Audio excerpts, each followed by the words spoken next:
Jean, chapitre 1. Au commencement était la parole, et la parole était avec Dieu, et la parole était Dieu. Elle était au commencement avec Dieu. Toutes choses ont été faites par elle, et rien de ce qui a été fait n'a été fait sans elle. En elle était la vie, et la vie était la lumière des hommes.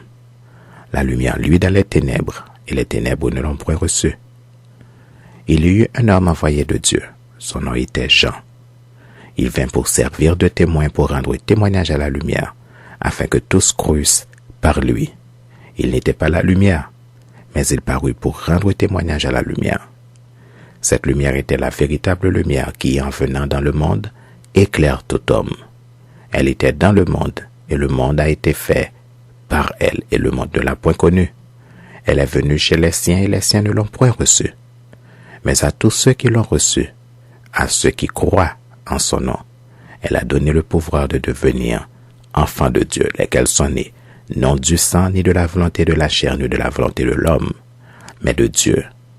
Et la parole a été faite chair, et elle a habité parmi nous, pleine de grâce et de vérité, et nous avons contemplé sa gloire, une gloire comme la gloire du Fils unique venu du Père.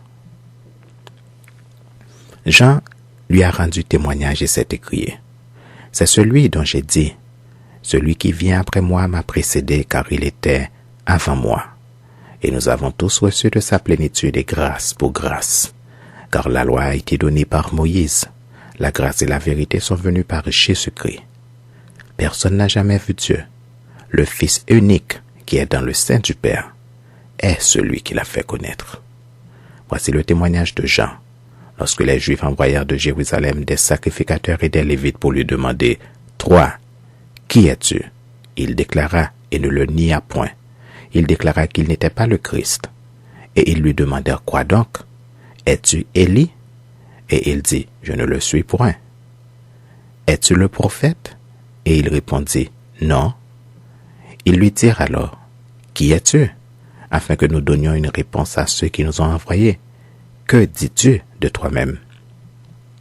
Mais il dit, je suis la voix de celui qui crie dans le désert. Aplanissez le chemin du Seigneur, comme a dit Ésaïe le prophète. Ceux qui avaient été envoyés étaient des pharisiens. Ils lui firent encore cette question. Pourquoi donc baptises-tu si tu n'es pas le Christ, ni Élie, ni le prophète? Jean leur répondit, moi je baptise d'eau. Mais au milieu de vous, il y a quelqu'un que vous ne connaissez pas qui vient après moi. Je ne suis pas digne de délier la courroie de ses souliers. Ces choses se passèrent à Béthanie au-delà du Jourdain où Jean baptisait. Le lendemain, il vit Jésus venant à lui et il dit, « Voici l'agneau de Dieu qui ôte le péché du monde.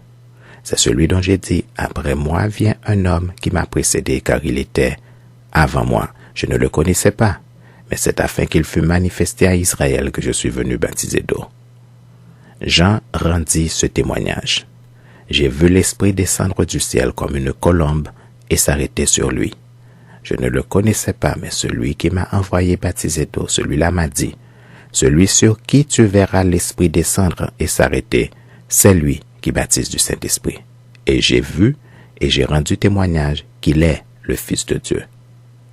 Le lendemain, Jean était encore là avec 2 de ses disciples. Et ayant regardé Jésus qui passait, il dit, « Voici l'agneau de Dieu. » Les 2 disciples l'entendirent prononcer ces paroles et ils suivirent Jésus. Jésus se retourna et voyant qu'ils le suivaient, il leur dit, « Que cherchez-vous » Ils lui répondirent, « Rabbi » ce qui signifie « Maître, où demeures-tu » Venez, leur dit-il, et voyez. Ils allèrent et ils virent où il demeurait. Et ils restèrent auprès de lui ce jour-là. C'était environ la 10e heure. André, frère de Simon-Pierre, était l'un de ceux qui avaient entendu les paroles de Jean et qui avaient suivi Jésus. Ce fut lui qui rencontra le premier son frère Simon et il lui dit, « Nous avons trouvé le Messie », ce qui signifie Christ. Et il le conduisit vers Jésus. Jésus l'ayant regardé dit, « Tu es Simon, fils de Jonas. Tu seras appelé Céphas, ce qui signifie Pierre. » Le lendemain, Jésus voulut se rendre à Galilée et il rencontra Philippe et lui dit, « Suis-moi. » Philippe était de Bethsaïda, de la ville d'André et de Pierre. Philippe rencontra Nathanaël et lui dit, « Nous avons trouvé celui de qui Moïse a écrit dans la loi et dont les prophètes ont parlé, Jésus de Nazareth, fils de Joseph. » Nathanaël lui dit, « Peut-il venir de Nazareth quelque chose de bon ?» Philippe lui répondit, « Viens et vois. » Jésus, voyant venir à lui Nathanaël, lui dit, « Voici vraiment un Israélite dans lequel il n'y a point de faute. » « D'où me connais-tu » lui dit Nathanaël. Jésus lui répondit, « Avant que Philippe t'appelât, quand tu étais sous le figuier, je t'ai vu. » Nathanaël répondit, « Rabbi, tu es le Fils de Dieu, tu es le roi d'Israël. » Jésus lui répondit, « Parce que je t'ai dit que je t'ai vu sur le figuier, tu crois? Tu verras de plus grandes choses que celles-ci. » Et il lui dit, « En vérité, vous verrez désormais le ciel ouvert et les anges de Dieu monter et descendre sur le Fils de l'homme. » Jean, chapitre 2. 3 jours après, il y eut des noces à Cana en Galilée. La mère de Jésus était là, et Jésus fut aussi invité aux noces avec ses disciples. Le vin ayant manqué, la mère de Jésus lui dit, « Ils n'ont plus de vin. » Jésus lui répondit, « Femme, qu'y a-t-il entre moi et toi? Mon heure n'est pas encore venue. » Sa mère dit au serviteur, « Faites ce qu'il vous dira. » Or, il y avait là 6 vases de pierre, destinés aux purifications des Juifs, contenant chacun 2 ou 3 mesures. Jésus leur dit, « Remplissez d'eau ces vases. » Et ils les remplirent jusqu'au bord. « Puisez maintenant, leur dit-il, et portez-en à l'ordonnateur du repas. » Et ils emportèrent. Quand l'ordonnateur du repas eut goûté l'eau changée en vin, ne sachant d'où venait ce vin, tandis que les serviteurs qui avaient puisé l'eau le savaient bien, il appela l'époux et lui dit, « Tout homme sert d'abord le bon vin, puis le moins bon après qu'on s'est dénivré. Toi, tu as gardé le bon vin jusqu'à présent. » Tel fut à Cana en Galilée le premier des miracles que fit Jésus. Il manifesta sa gloire, et ses disciples coururent en lui. Après cela, il descendit à Capernaum avec sa mère, ses frères et ses disciples, et ils n'y demeurèrent que peu de jours. La Pâque des Juifs était proche, et Jésus monta à Jérusalem. Il trouva dans le temple les vendeurs de bœufs, de brebis et de pigeons, et des changeurs assis. Ayant fait un fouet avec des cordes, il les chassa tous du temple, ainsi que les brebis et les bœufs. Il dispersa la monnaie des changeurs et renversa les tables. Et il dit aux vendeurs de pigeons, « ôtez ceci d'ici, ne faites pas de la maison de mon père une maison de trafic. » Ses disciples se souvinrent qu'il est écrit, « Le zèle de ta maison me dévore. » Les Juifs, prenant la parole, lui dirent, « Quel miracle nous montres-tu pour agir de la sorte? » Jésus leur répondit, « Détruisez ce temple, et en 3 jours je le relèverai. » Les Juifs dirent, « Il a fallu 46 ans pour bâtir ce temple, et toi, en 3 jours tu le relèveras? » Mais il parlait du temple de son corps. C'est pourquoi, lorsqu'il fut ressuscité des morts, ses disciples se souvinrent qu'il avait dit cela, et ils crurent à l'Écriture et à la parole que Jésus avait dite. Pendant que Jésus était à Jérusalem à la fête de Pâques, plusieurs crurent en son nom, voyant les miracles qu'il faisait. Mais Jésus ne se fiait point à eux parce qu'il les connaissait tous, et parce qu'il n'avait pas besoin qu'on lui rendît témoignage d'aucun homme, car il savait lui-même ce qui était dans l'homme. Jean, chapitre 3. Mais il y eut un homme d'entre les pharisiens nommé Nicodème, un chef des Juifs, qui vint, lui, auprès de Jésus de nuit et lui dit, « Rabbi, nous savons que tu es un docteur venu de Dieu, car personne ne peut faire ces miracles que tu fais si Dieu n'est avec lui. » Jésus lui répondit, « En vérité, je te le dis, si un homme ne naît de nouveau, il ne peut voir le royaume de Dieu. » Nicodème lui dit, « Comment un homme peut-il naître quand il est vieux? peut-il rentrer dans le sein de sa mère et naître? Jésus répondit, en vérité, je te le dis, si un homme ne naît d'eau et d'esprit, il ne peut entrer dans le royaume de Dieu. Ce qui est né de la chair est chair, et ce qui est né de l'esprit est esprit. Ne t'étonne pas que je t'ai dit, il faut que vous naissiez de nouveau. Le vent souffle où il veut, et tu en entends le bruit, mais tu ne sais d'où il vient ni où il va. Il en est ainsi de tout homme qui est né de l'esprit. Nicodème lui dit, comment cela peut-il se faire? Jésus lui répondit, tu es le docteur d'Israël et tu ne sais pas ces choses? En vérité, je te le dis, nous disons ce que nous savons et nous rendons témoignage de ce que nous avons vu, et vous ne recevez pas notre témoignage. Si vous ne croyez pas quand je vous ai parlé des choses terrestres, comment croirez-vous quand je vous parlerai des choses célestes? Personne n'est monté au ciel, si ce n'est celui qui est descendu du ciel, le Fils de l'homme qui est dans le ciel. Et comme Moïse éleva le serpent dans les déserts, il faut de même que le Fils de l'homme soit élevé, afin que quiconque croit en lui ait la vie éternelle. Car Dieu a tant aimé le monde qu'il a donné son Fils unique, afin que quiconque croit en lui ne périsse point, mais qu'il ait la vie éternelle. Dieu en effet n'a pas envoyé son Fils dans le monde pour qu'il juge le monde, mais pour que le monde soit sauvé par lui. Celui qui croit en lui n'est point jugé, mais celui qui ne croit pas est déjà jugé parce qu'il n'a pas cru au nom du Fils unique de Dieu. Et ce jugement, c'est que, la lumière étant venue dans le monde, les hommes ont préféré les ténèbres à la lumière parce que leurs œuvres étaient mauvaises.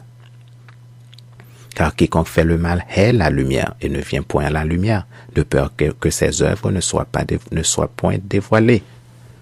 Mais celui qui agit selon la vérité vient à la lumière afin que ses œuvres soient manifestées parce qu'elles sont faites en Dieu.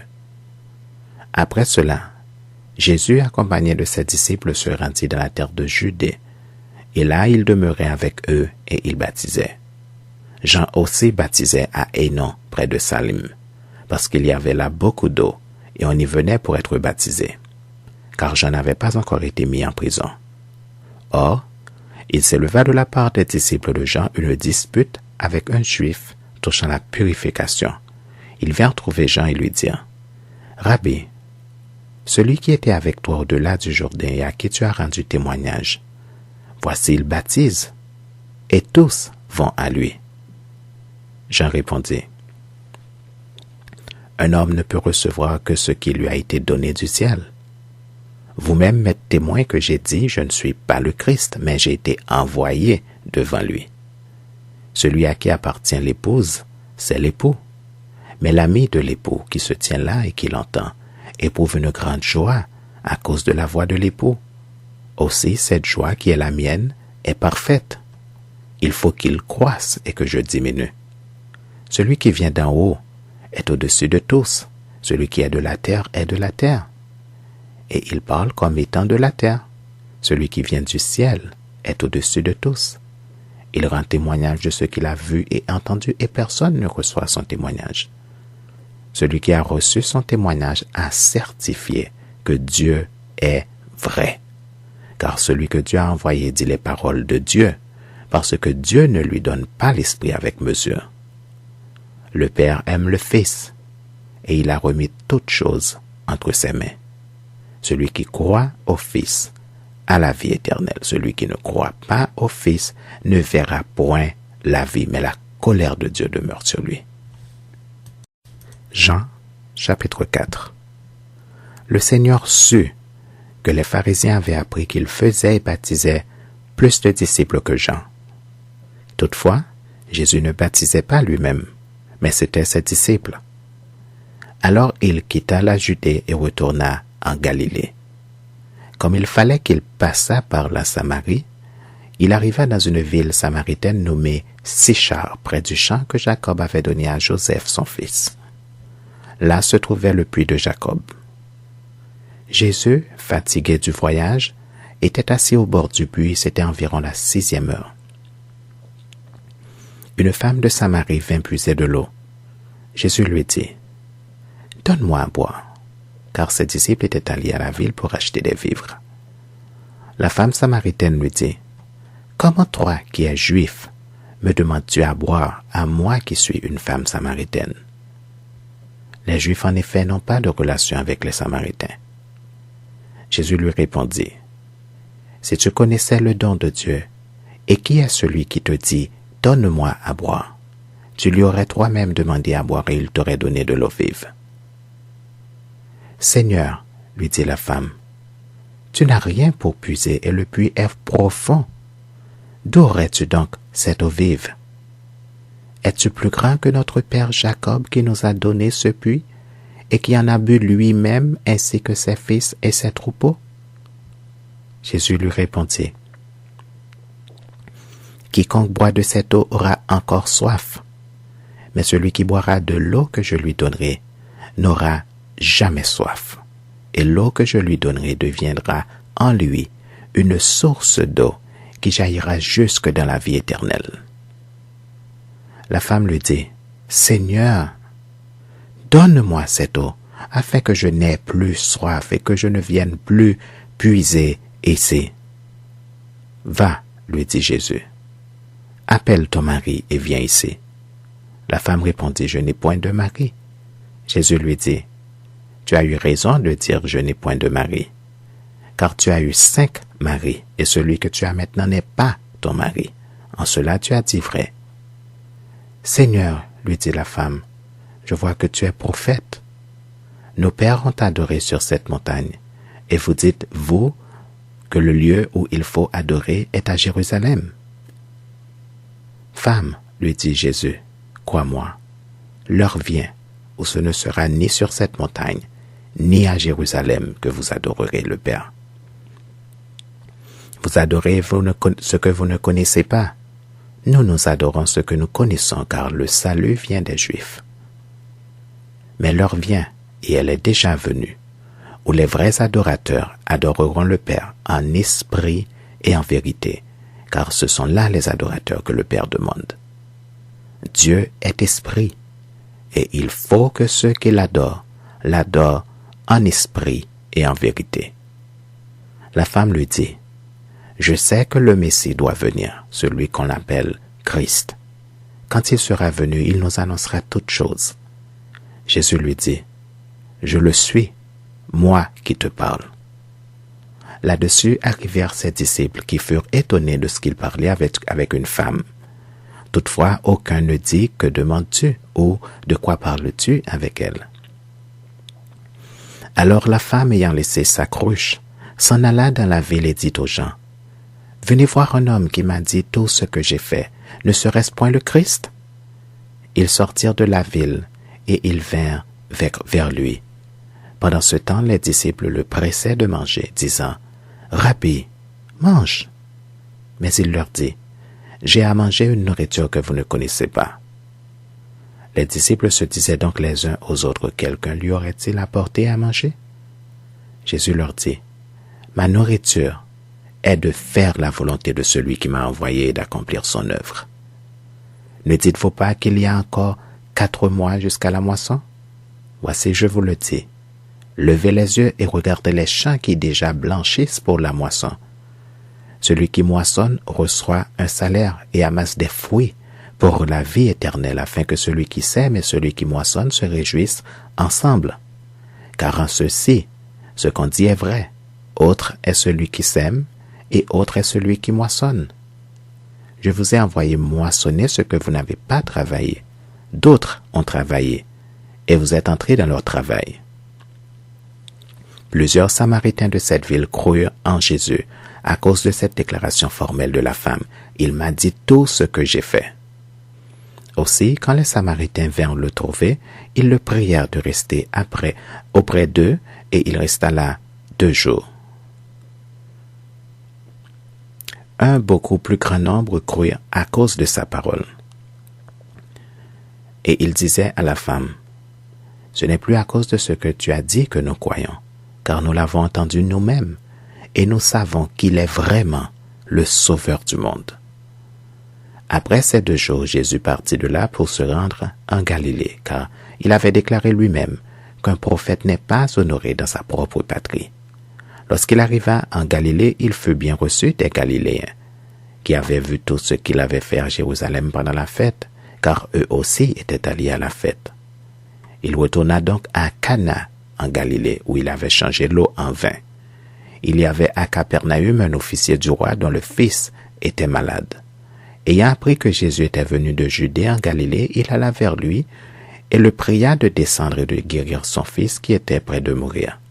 Jésus lui dit, « Si vous ne voyez des miracles et des prodiges, vous ne croyez point. » L'officier du roi lui dit, « Seigneur, descends avant que mon enfant meure. » « Va, lui dit Jésus, ton fils vit. » Et cet homme crut à la parole que Jésus lui avait dite et il s'en alla. Comme déjà il descendait, ses serviteurs venant à sa rencontre lui apportèrent cette nouvelle. « Ton enfant vit. » Il leur demanda à quelle heure il s'était trouvé mieux, et ils lui dirent, hier, à la 7e heure, la fièvre l'a quitté. Le père reconnut que c'était à cette heure-là que Jésus lui avait dit, « Ton fils vit. » Et il crut, lui et toute sa maison. Jésus fit encore ce second miracle lorsqu'il fut venu de Judée en Galilée. Jean, chapitre 5. Après cela, il y eut une fête des Juifs et Jésus monta à Jérusalem. Or, à Jérusalem, près de la porte des brebis, il y a une piscine qui s'appelle en hébreu Bethesda et qui a 5 portiques. Sous ces portiques étaient couchés en grand nombre des malades, des aveugles, des boiteux, des paralytiques qui attendaient le mouvement de l'eau. Car un ange descendait de temps en temps dans la piscine et agitait l'eau, et celui qui y descendait le premier après que l'eau avait été agitée était guéri, quelle que fût sa maladie. Là se trouvait un homme malade depuis 38 ans. Jésus, l'ayant vu couché et sachant qu'il était malade depuis longtemps, lui dit, « Veux-tu être guéri ?» Le malade lui répondit, « Seigneur, je n'ai personne pour me jeter dans la piscine quand l'eau est agitée. Et pendant que j'y vais, un autre descend avant moi. » « Lève-toi, lui dit Jésus, prends ton lit et marche. » Aussitôt cet homme fut guéri, il prit son lit et marcha. C'était un jour de sabbat. Les Juifs dirent donc à celui qui avait été guéri, « C'est le sabbat, il ne t'est pas permis d'emporter ton lit. » Il leur répondit, « Celui qui m'a guéri m'a dit, prends ton lit et marche. » Ils lui demandèrent, « Qui est l'homme qui t'a dit, prends ton lit et marche ?» Mais celui qui avait été guéri ne savait pas qui c'était, car Jésus avait disparu de la foule qui était en ce lieu. Depuis, Jésus le trouva dans le temple et lui dit, « Voici, tu as été guéri. Ne pêche plus, de peur qu'il ne t'arrive quelque chose de pire. » Cet homme s'en alla et annonça aux Juifs que c'était Jésus qui l'avait guéri. C'est pourquoi les Juifs poursuivaient Jésus, parce qu'il faisait ces choses le jour du sabbat. Mais Jésus leur répondit, « Mon Père agit jusqu'à présent. Moi aussi, j'agis. » À cause de cela, les Juifs cherchaient encore plus à le faire mourir, non seulement parce qu'il violait le sabbat, mais parce qu'il appelait Dieu son propre Père, se faisant lui-même égal à Dieu. Jésus reprit donc la parole et leur dit, « En vérité, je vous le dis, le Fils ne peut rien faire de lui-même. Il ne fait que ce qu'il voit faire au Père, et tout ce que le Père fait, le Fils aussi le fait pareillement. Car le Père aime le Fils et lui montre tout ce qu'il fait, et il lui montrera des œuvres plus grandes que celles-ci, afin que vous soyez dans l'étonnement. Car, comme le Père ressuscite les morts et donne la vie, ainsi le Fils donne la vie à qui il veut. Le Père ne juge personne, mais il a remis tout jugement au Fils, afin que tous honorent le Fils comme ils honorent le Père. Celui qui n'honore pas le Fils n'honore pas le Père qui l'a envoyé. En vérité, je vous le dis, celui qui écoute ma parole et qui croit à celui qui m'a envoyé a la vie éternelle et ne vient point en jugement, mais il est passé de la mort à la vie. En vérité, je vous le dis, l'heure vient, et elle est déjà venue, ou les morts entendront la voix du Fils de Dieu, et ceux qui l'auront entendu vivront. Car, comme le Père a la vie en lui-même, ainsi il a donné au Fils d'avoir la vie en lui-même. Et il lui a donné le pouvoir de juger, parce qu'il est Fils de l'homme. Ne vous étonnez pas de cela, car l'heure vient où tous ceux qui sont dans les sépulcres entendront sa voix et en sortiront. Ceux qui auront fait le bien ressusciteront pour la vie, mais ceux qui auront fait le mal ressusciteront pour le jugement. Je ne puis rien faire de moi-même, selon que j'entends, je juge, et mon jugement est juste, parce que je ne cherche pas ma volonté, mais la volonté de celui qui m'a envoyé. Si c'est moi qui rends témoignage de moi-même, mon témoignage n'est pas vrai. Il y en a un autre qui rend témoignage de moi, et je sais que le témoignage qu'il rend de moi est vrai. Vous avez envoyé vers Jean, et il a rendu témoignage à la vérité. Pour moi, ce n'est pas d'un homme que je reçois le témoignage, mais je dis ceci afin que vous soyez sauvés. Jean était la lampe qui brûle et qui luit, et vous avez voulu vous réjouir 1 heure à sa lumière. Moi, j'ai un autre témoignage. Moi, j'ai un témoignage plus grand que celui de Jean, car les œuvres que le Père m'a donné d'accomplir, ces œuvres mêmes que je fais, témoignent de moi que c'est le Père qui m'a envoyé. Et le Père qui m'a envoyé a rendu lui-même témoignage de moi. Vous n'avez jamais entendu sa voix, vous n'avez point vu sa face, et sa parole ne demeure point en vous parce que vous ne croyez pas à celui qui l'a envoyé. Vous sondez les Écritures parce que vous pensez avoir en elles la vie éternelle. Ce sont elles qui rendent témoignage de moi. Et vous ne voulez pas venir à moi pour avoir la vie. Je ne tire pas ma gloire des hommes, mais je sais que vous n'avez point en vous l'amour de Dieu. Je suis venu au nom de mon Père et vous ne me recevez pas. Si un autre vient en son propre nom, vous le recevrez. Comment pouvez-vous croire, vous qui tirez votre gloire les uns des autres et qui ne cherchez point la gloire qui vient de Dieu seul? Ne pensez pas que moi je vous accuserai devant le Père. Celui qui vous accuse, c'est Moïse, en qui vous avez mis votre espérance. Car si vous croyez Moïse, vous me croiriez aussi, parce qu'il a écrit de moi. Mais si vous ne croyez pas à ses écrits, comment croirez-vous à mes paroles? Jean, chapitre 6. Après cela, Jésus s'en alla de l'autre côté de la mer de Galilée, de Tibériade. Une grande foule le suivait parce qu'elle voyait les miracles qu'il opérait sur les malades.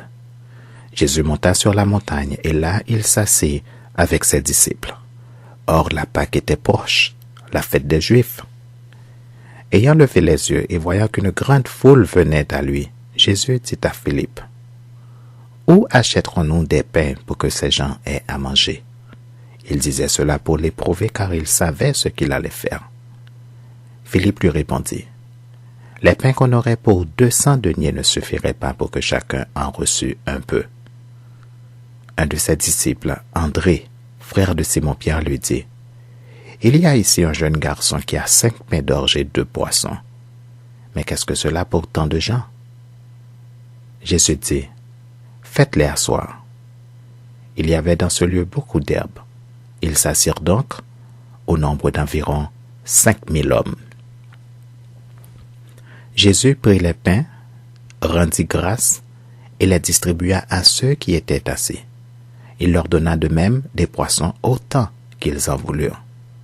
Lorsqu'ils furent rassasiés, il dit à ses disciples, « Ramassez les morceaux qui restent, afin que rien ne se perde. » Ils les ramassèrent donc, et ils remplirent 12 paniers avec les morceaux qui restèrent, des 5 pains d'orge, après que tous eurent mangé.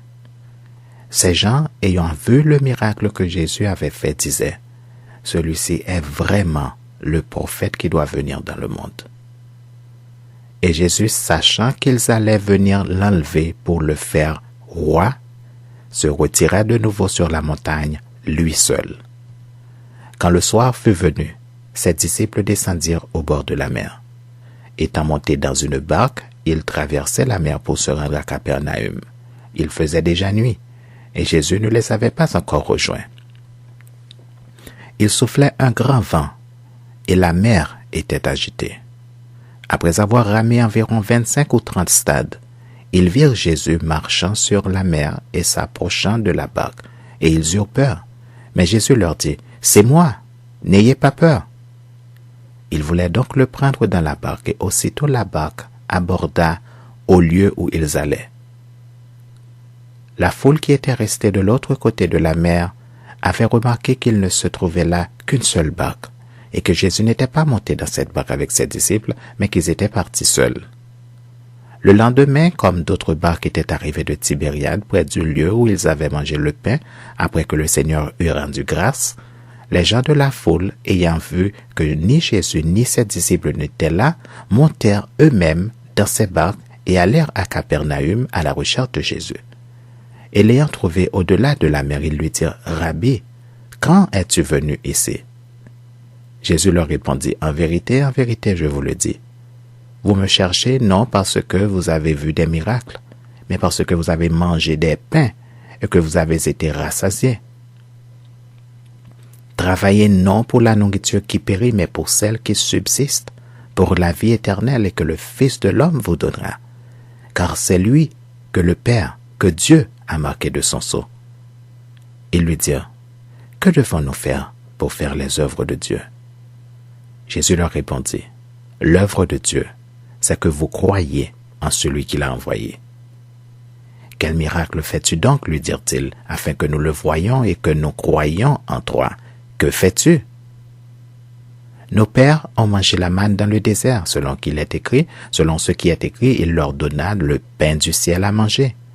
Jésus leur dit, « En vérité, je vous le dis, Moïse ne vous a pas donné le pain du ciel, mais mon Père vous donne le vrai pain du ciel. Car le pain de Dieu, c'est celui qui descend du ciel et qui donne la vie au monde. » Ils lui dirent, « Seigneur, donne-nous toujours ce pain. » Jésus leur dit, « Je suis le pain de vie. Celui qui vient à moi n'aura jamais faim, et celui qui croit en moi n'aura jamais soif. Mais je vous l'ai dit, vous m'avez vu, et vous ne croyez point. Tous ceux que le Père me donne viendront à moi, et je ne mettrai pas dehors celui qui vient à moi. Car je suis descendu du ciel pour faire non ma volonté, mais la volonté de celui qui m'a envoyé. Or, la volonté de celui qui m'a envoyé, c'est que je ne perde rien de tout ce qu'il m'a donné, mais que je le ressuscite au dernier jour.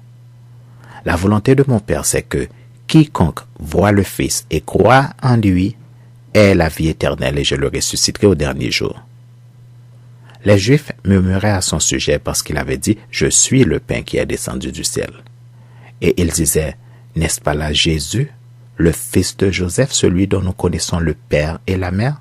Comment donc dit-il « Je suis descendu du ciel » Jésus leur répondit « Ne murmurez pas entre vous. Nul ne peut venir à moi si le Père qui m'a envoyé ne l'attire, et je le ressusciterai au dernier jour. Il est écrit dans les prophètes, ils seront tous enseignés de Dieu. Ainsi, quiconque a entendu le Père et a reçu son enseignement, vient à moi. C'est que nul n'a vu le Père, sinon celui qui vient de Dieu. Celui-là a vu le Père. En vérité, je vous le dis, celui qui croit en moi a la vie éternelle. Je suis le pain de vie. Vos pères ont mangé la manne dans le désert et ils sont morts. C'est ici le pain qui descend du ciel, afin que celui qui en mange ne meure point. Je suis le pain vivant qui est descendu du ciel. Si quelqu'un mange de ce pain, il vivra éternellement, et le pain que je donnerai, c'est ma chair, que je donnerai pour la vie du monde. » Là-dessus, les Juifs disputaient entre eux, disant, « Comment peut-il nous donner sa chair à manger? » Jésus leur dit, « En vérité, je vous le dis, si vous ne mangez la chair du Fils de l'homme, et si vous ne buvez son sang, vous n'avez point la vie en vous-même. Celui qui mange ma chair et qui boit mon sang a la vie éternelle, et je le ressusciterai au dernier jour. Car ma chair est vraiment une nourriture, et mon sang est vraiment un breuvage. Celui qui mange ma chair et qui boit mon sang demeure en moi, et je demeure en lui. Comme le Père qui est vivant m'a envoyé, et que je vis par le Père, ainsi celui qui me mange vivra par moi. C'est ici le pain qui est descendu du ciel. Il n'en est pas comme de vos pères qui ont mangé la manne et qui sont morts. Celui qui mange ce pain vivra éternellement. » Jésus dit ces choses dans la synagogue enseignant à Capernaüm. Plusieurs de ses disciples, après l'avoir entendu dire « Cette parole est dure, qui peut l'écouter ?» Jésus, sachant en lui-même que ses disciples murmuraient à ce sujet, leur dit « Cela vous scandalise-t-il? Et si vous voyez le Fils de l'homme monter où il était auparavant? C'est l'Esprit qui vivifie. La chair ne sert de rien. Les paroles que je vous ai dites sont esprit et vie. Mais il en est parmi vous quelques-uns qui ne croient point. Car Jésus savait dès le commencement qui étaient ceux qui ne croyaient point et qui était celui qui le livrerait. Et il ajouta, « C'est pourquoi je vous ai dit que nul ne peut venir à moi si cela ne lui a été donné par le Père. » Dès ce moment, plusieurs de ses disciples se retirèrent, et ils n'allaient plus avec lui. Jésus donc dit aux 12, « Et vous, ne voulez-vous pas aussi vous en aller? » Simon-Pierre lui répondit, « Seigneur, à qui irions-nous?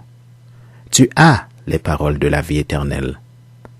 Et nous avons cru et nous avons connu que tu es le Christ, le Saint de Dieu. » Jésus leur répondit, « N'est-ce pas moi qui vous ai choisi, vous les 12? Et l'un de vous est un démon. » Il parlait de Judas Iscariote, fils de Simon, car c'était lui qui devait le livrer, lui, l'un des 12. Jean, chapitre 7.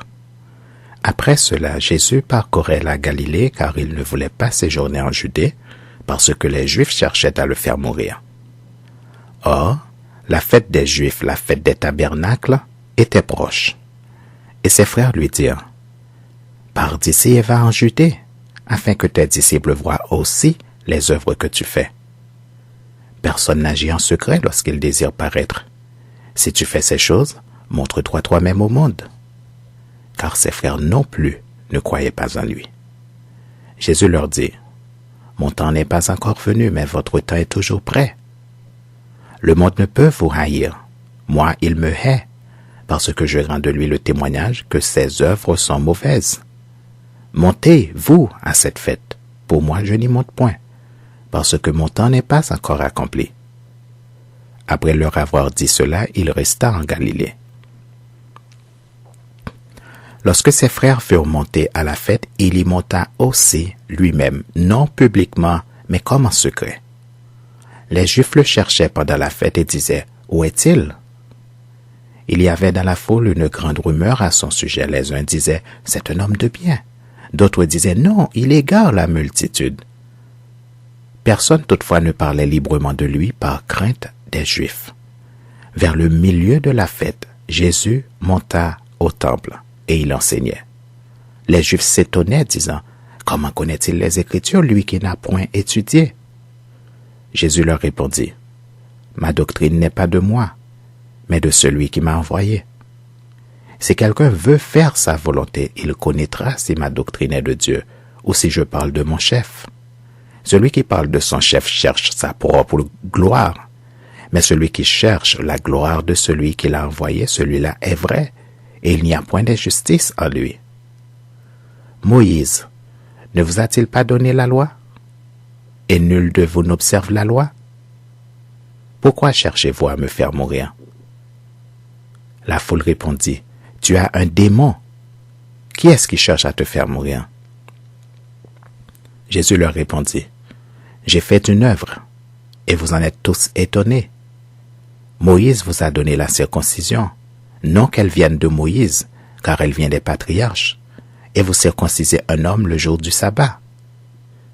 Si un homme reçoit la circoncision le jour du sabbat afin que la loi de Moïse ne soit pas violée, pourquoi vous irritez-vous contre moi de ce que j'ai guéri un homme tout entier le jour du sabbat? Ne jugez pas selon l'apparence, mais jugez selon la justice. » Quelques habitants de Jérusalem disaient, « N'est-ce pas là celui qu'ils cherchaient à faire mourir? Et voici, il parle librement et ils ne lui disent rien. Est-ce que vraiment les chefs auraient reconnu qu'il est le Christ? Cependant, celui-ci, nous savons d'où il est. Mais le Christ, quand il viendra, personne ne saura d'où il est. » Et Jésus, enseignant dans le temple, s'écria, Vous me connaissez et vous savez d'où je suis. Je ne suis pas venu de moi-même, mais celui qui m'a envoyé est vrai et vous ne le connaissez pas.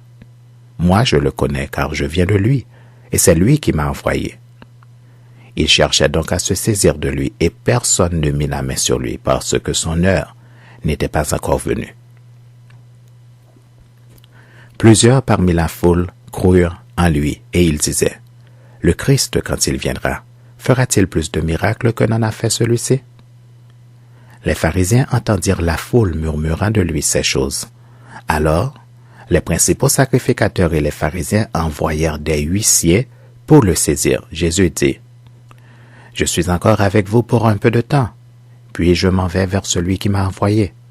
Vous me chercherez, vous ne me trouverez pas, et vous ne pouvez venir où je serai. » Ce quoi les Juifs dirent entre eux, « Où ira-t-il que nous ne le trouvions pas? Ira-t-il parmi ceux qui sont dispersés chez les Grecs, et enseignera-t-il les Grecs? » Que signifie cette parole qu'il a dite, « Vous me chercherez et vous ne me trouverez pas, et vous ne pouvez venir où je serai » ? Le dernier jour, le grand jour de la fête, Jésus se tenant debout s'écria, « Si quelqu'un a soif, qu'il vienne à moi et qu'il boive. Celui qui croit en moi, des fleuves d'eau vive couleront dans son sein, comme dit l'Écriture. » Il dit cela de l'Esprit qui devait recevoir ceux qui croiraient en lui, car l'Esprit n'était pas encore donné, parce que Jésus n'avait pas encore été glorifié.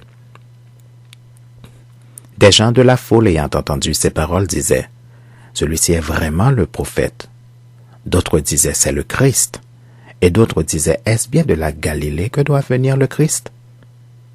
L'Écriture ne dit-elle pas que c'est de la postérité de David et du village de Bethléem où était David que le Christ doit venir? Il y eut donc à cause de lui division parmi la foule.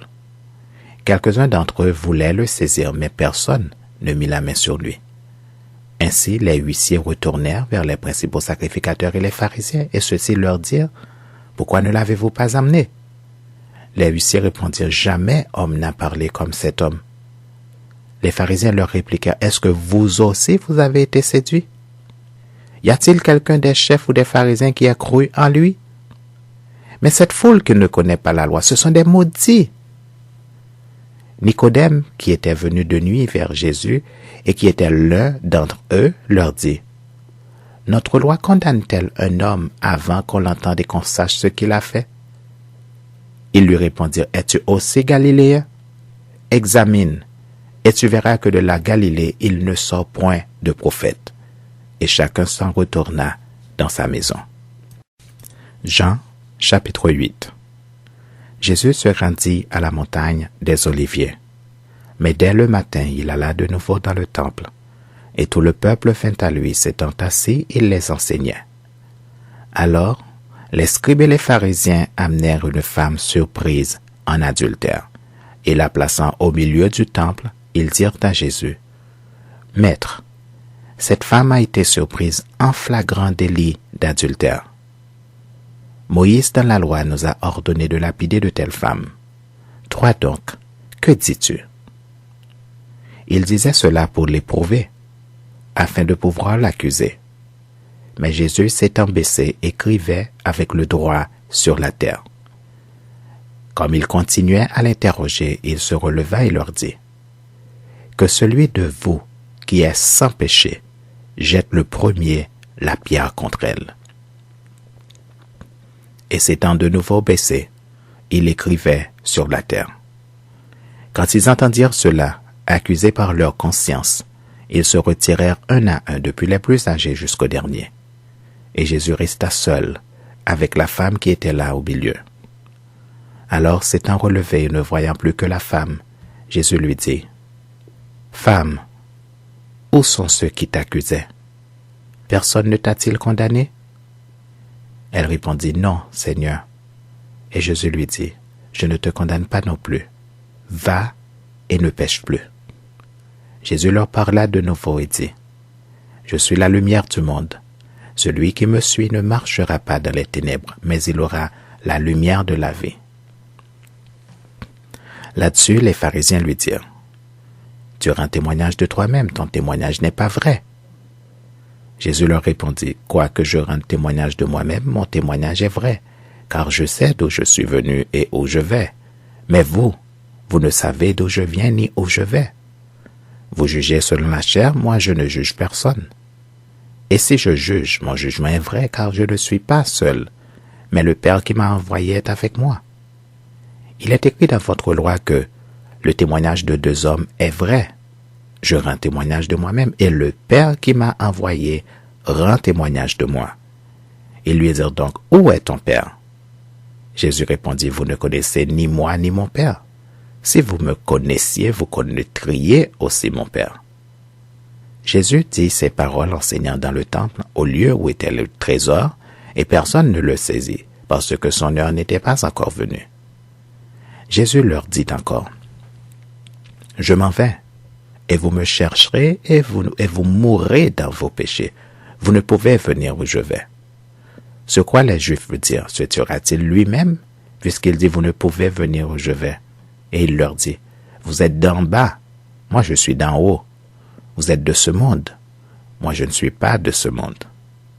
C'est pourquoi je vous ai dit que vous mourrez dans vos péchés, car si vous ne croyez pas ce que je suis, vous mourrez dans vos péchés. » « Qui es-tu » lui dirent-ils. Jésus leur répondit, « Ce que je vous dis dès le commencement.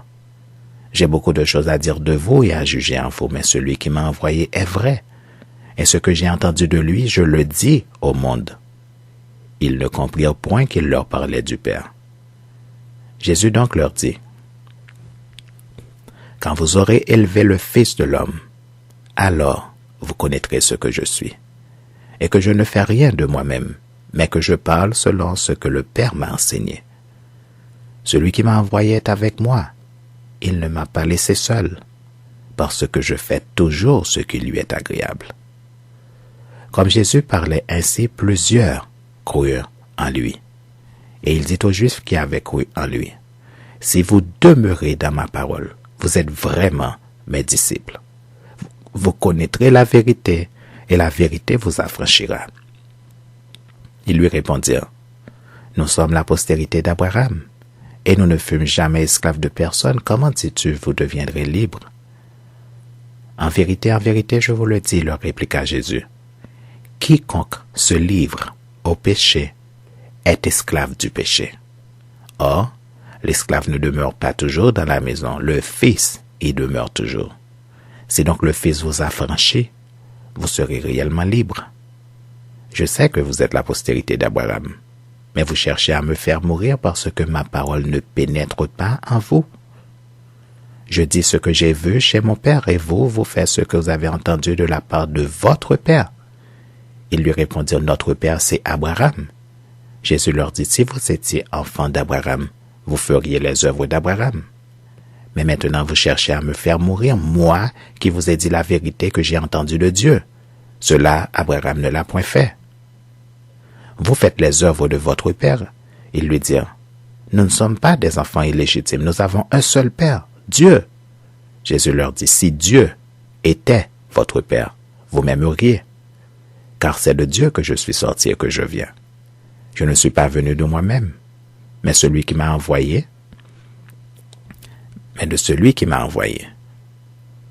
Pourquoi ne comprenez-vous pas mon langage? Parce que vous ne pouvez écouter ma parole. Vous avez pour père le diable, et vous voulez accomplir les désirs de votre père. Il a été meurtrier dès le commencement, et il ne se tient pas dans la vérité, parce qu'il n'y a pas de vérité en lui.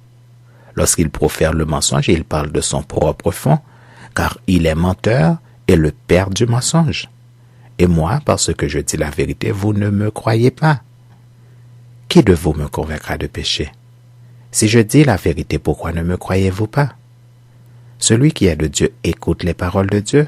Vous n'écoutez pas parce que vous n'êtes pas de Dieu. Les Juifs lui répondirent, « N'avons-nous pas raison de dire que tu es un Samaritain et que tu as un démon? » Jésus répliqua, « Je n'ai point de démon, mais j'honore mon Père, et vous m'outragez. Je ne cherche point ma gloire. Il en est un qui la cherche et qui juge. En vérité, je vous le dis, si quelqu'un garde ma parole, il ne verra jamais la mort. » Maintenant lui dirent les Juifs, « Nous connaissons que tu as un démon. Abraham est mort, les prophètes aussi. Et tu dis, si quelqu'un garde ma parole, il ne verra jamais la mort. Es-tu plus grand que notre père Abraham qui est mort? Les prophètes aussi sont morts. Qui prétends-tu être? Jésus répondit, si je me glorifie moi-même, ma gloire n'est rien. C'est mon Père qui me glorifie, lui que vous dites être votre Dieu, et que vous ne connaissez pas. Pour moi, je le connais. Et si je disais que je ne le connais pas, je serais semblable à vous, un menteur. Mais je le connais et je garde sa parole. Abraham, votre père, a tressailli de joie de ce qu'il verrait mon jour. Il l'a vu et il s'est réjoui. Les Juifs lui dirent, « Tu n'as pas encore 50 ans et tu as vu Abraham ?» Jésus leur dit, « en vérité, je vous le dis, avant qu'Abraham fût, je suis. » Là-dessus, ils prirent des pierres pour les jeter contre lui, mais Jésus se cacha et il sortit du temple. Jean, chapitre 9.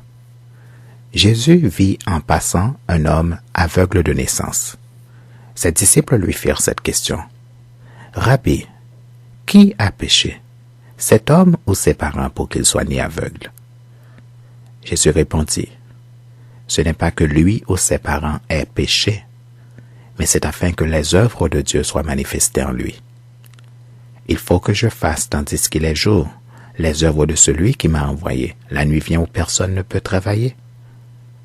Pendant que je suis dans le monde, je suis la lumière du monde. » Après avoir dit cela, il cracha à terre et fit de la boue avec sa salive.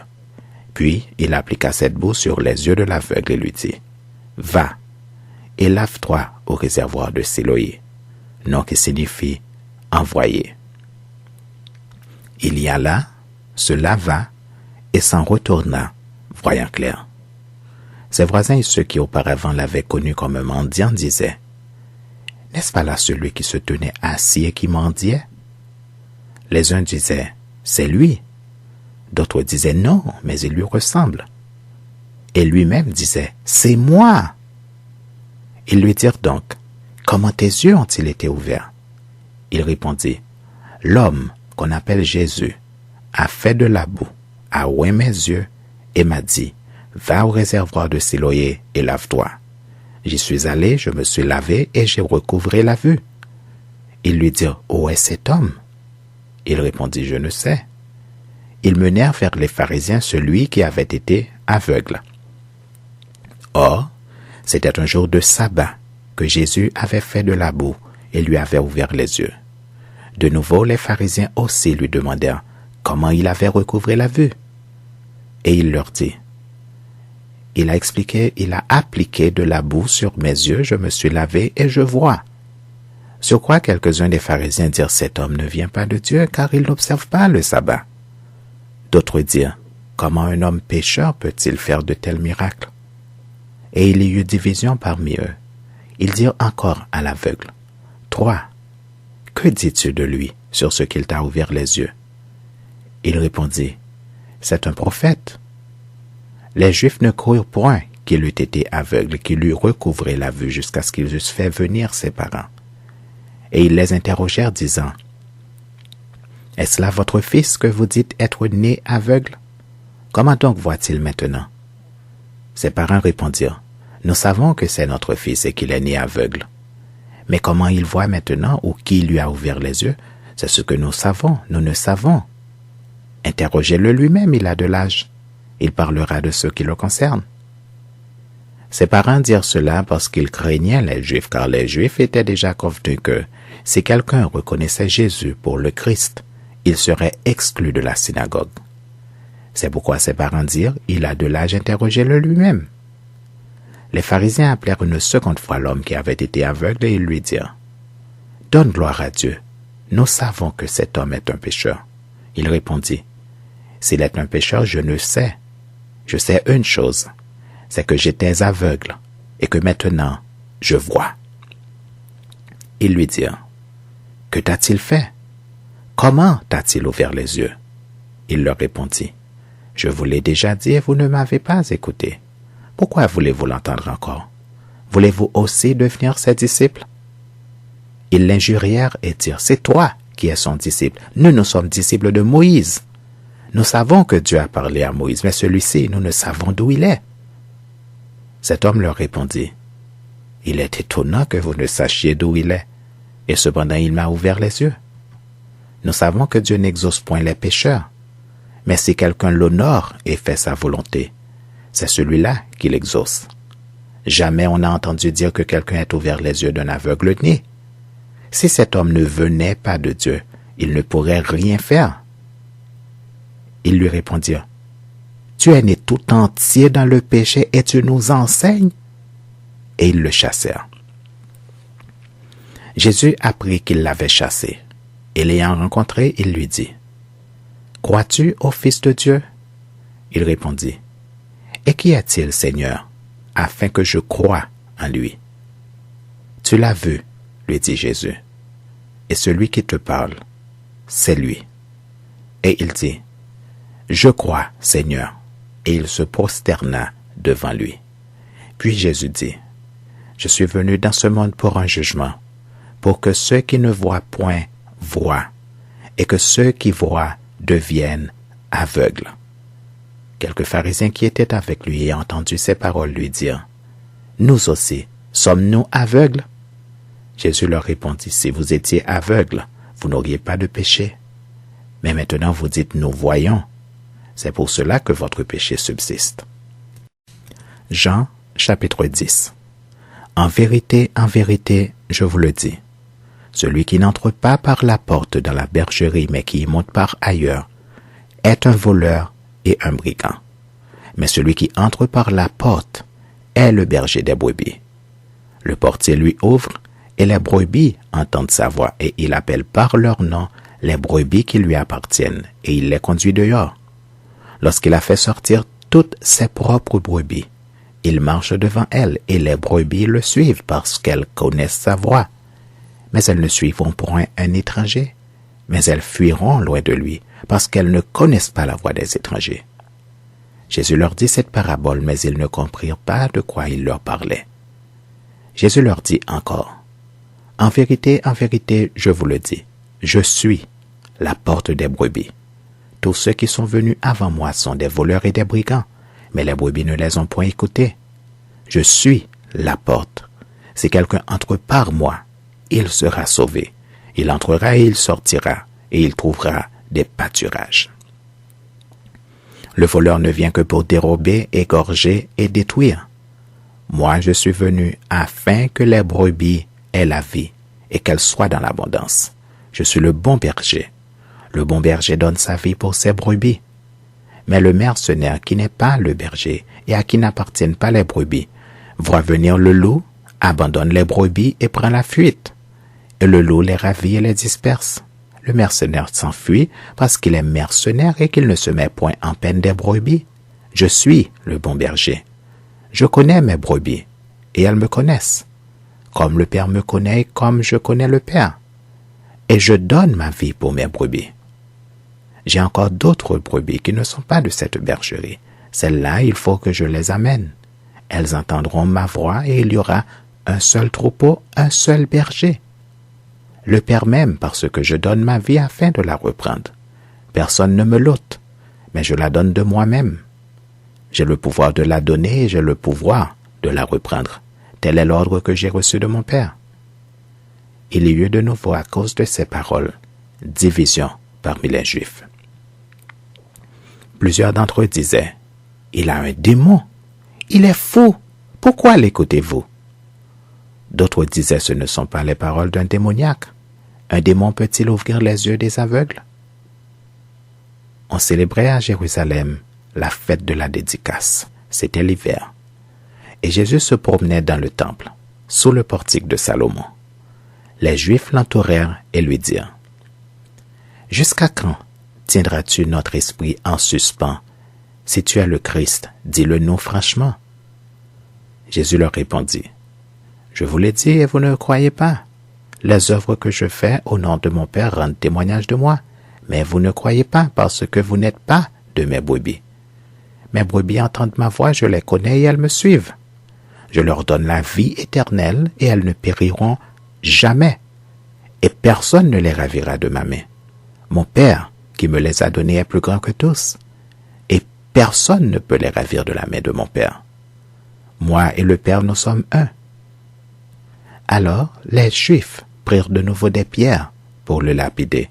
Jésus leur dit, « Je vous ai fait voir plusieurs bonnes œuvres venant de mon Père, pour laquelle me lapidez-vous » Les Juifs lui répondirent, « Ce n'est pas pour une bonne œuvre que nous te lapidons, mais pour un blasphème, et parce que toi, qui es un homme, tu te fais Dieu. » Jésus leur répondit, « N'est-il pas écrit dans votre loi, j'ai dit, vous êtes des dieux?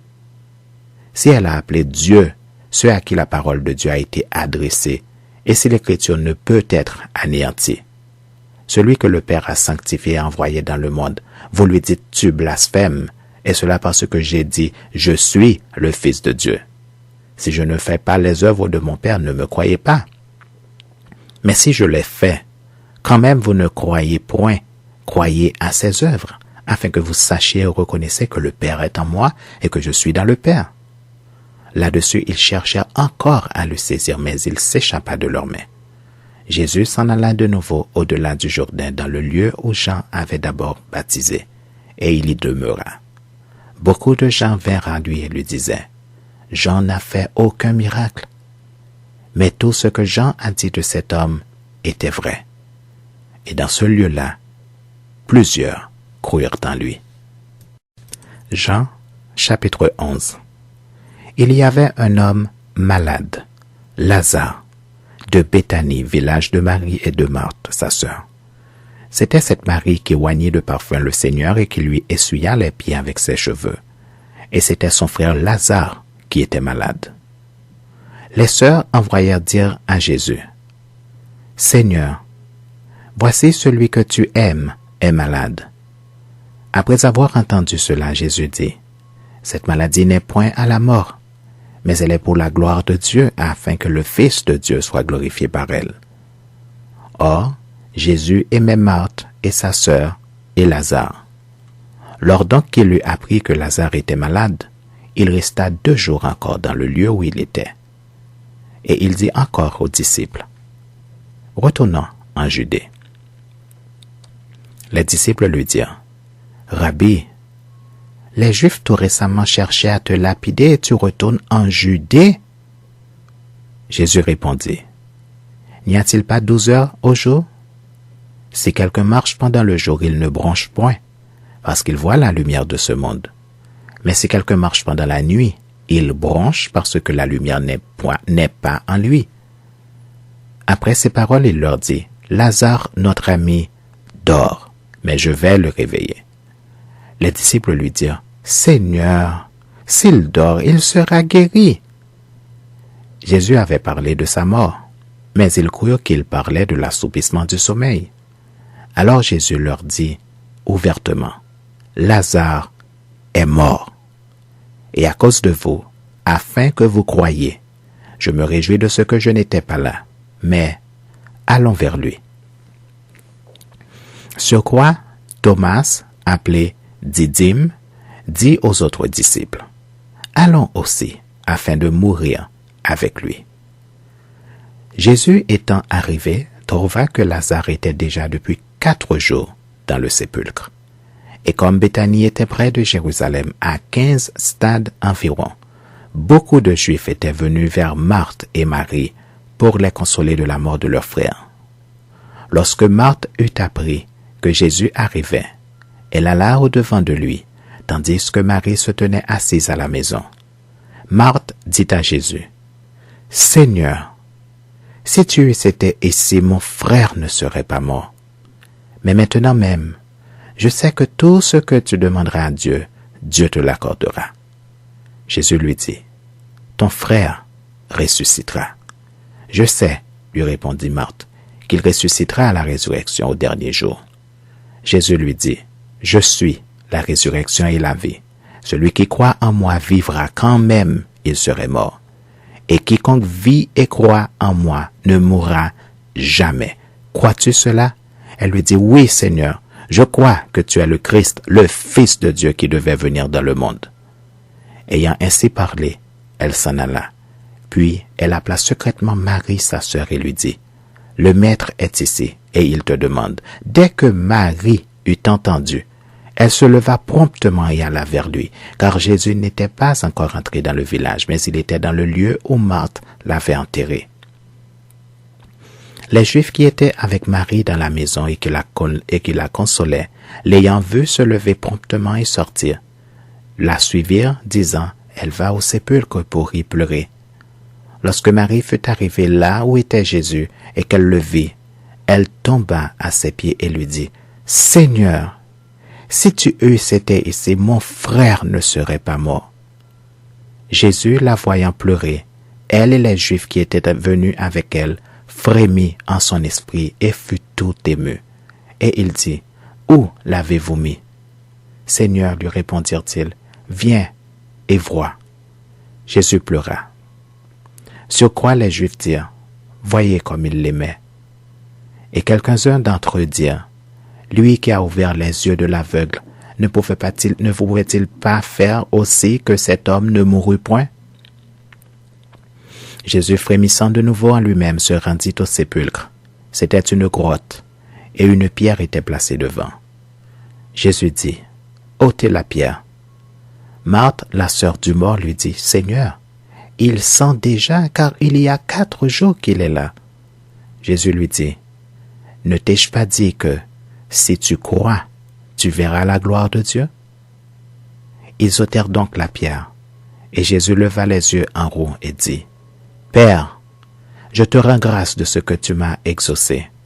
Pour moi, je savais que tu m'exauces toujours, mais j'ai parlé à cause de la foule qui m'entoure, afin qu'ils croient que c'est toi qui m'as envoyé. » Ayant dit cela, il s'écria d'une voix forte, « Lazare, sors !» Et le mort sortit, les pieds et les mains liés de bandes, et le visage enveloppé d'un linge. Jésus leur dit, « Déliez-le et laissez-le aller. » Plusieurs des Juifs qui étaient venus vers Marie et qui virent ce que fit Jésus, crurent en lui. Mais quelques-uns d'entre eux allèrent trouver les pharisiens et leur dirent ce que Jésus avait fait. Alors les principaux sacrificateurs et les pharisiens assemblèrent le Sanhédrin et dirent, « Que ferons-nous?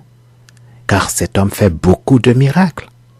Si nous le laissons faire, tous croiront en lui et les Romains viendront détruire notre ville et notre nation. » L'un d'eux, Caïphe, qui était souverain sacrificateur cette année-là, leur dit, « Vous n'y entendez rien.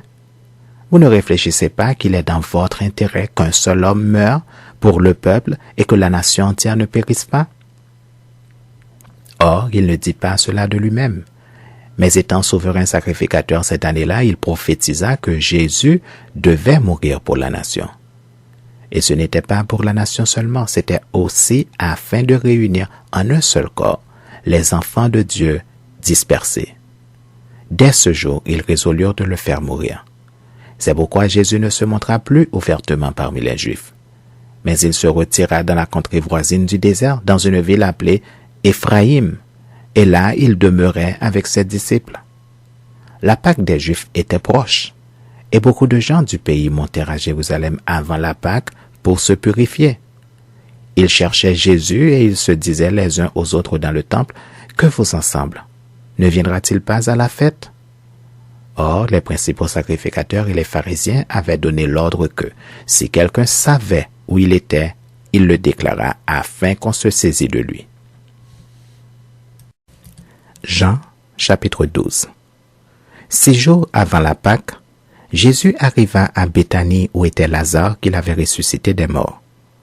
Là, on lui fit un souper. Marthe servait, et Lazare était de ceux qui se trouvaient à table avec lui.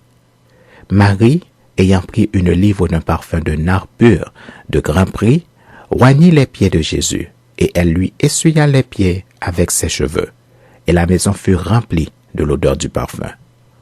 Un de ses disciples, Judas Iscariote, fils de Simon, celui qui devait le livrer, dit, « Pourquoi n'a-t-on pas vendu ce parfum 300 deniers pour les donner aux pauvres? » Il disait cela, non qu'il se mit en peine des pauvres, mais parce qu'il était voleur, et que tenant la bourse, il prenait ce qu'on y mettait.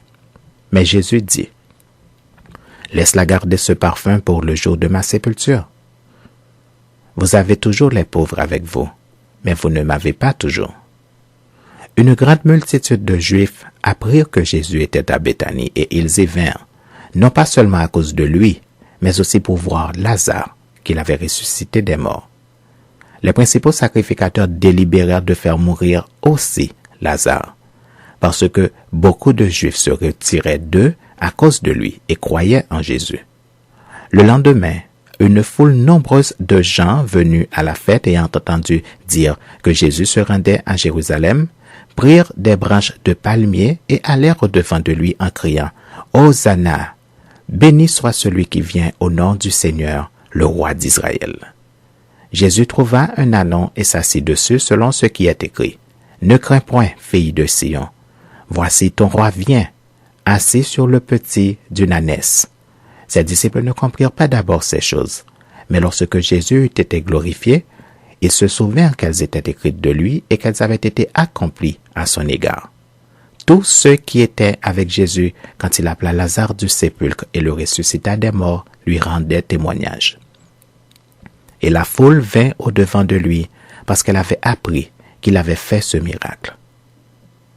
Les pharisiens se dirent donc les uns aux autres, « Vous voyez que vous ne gagnez rien.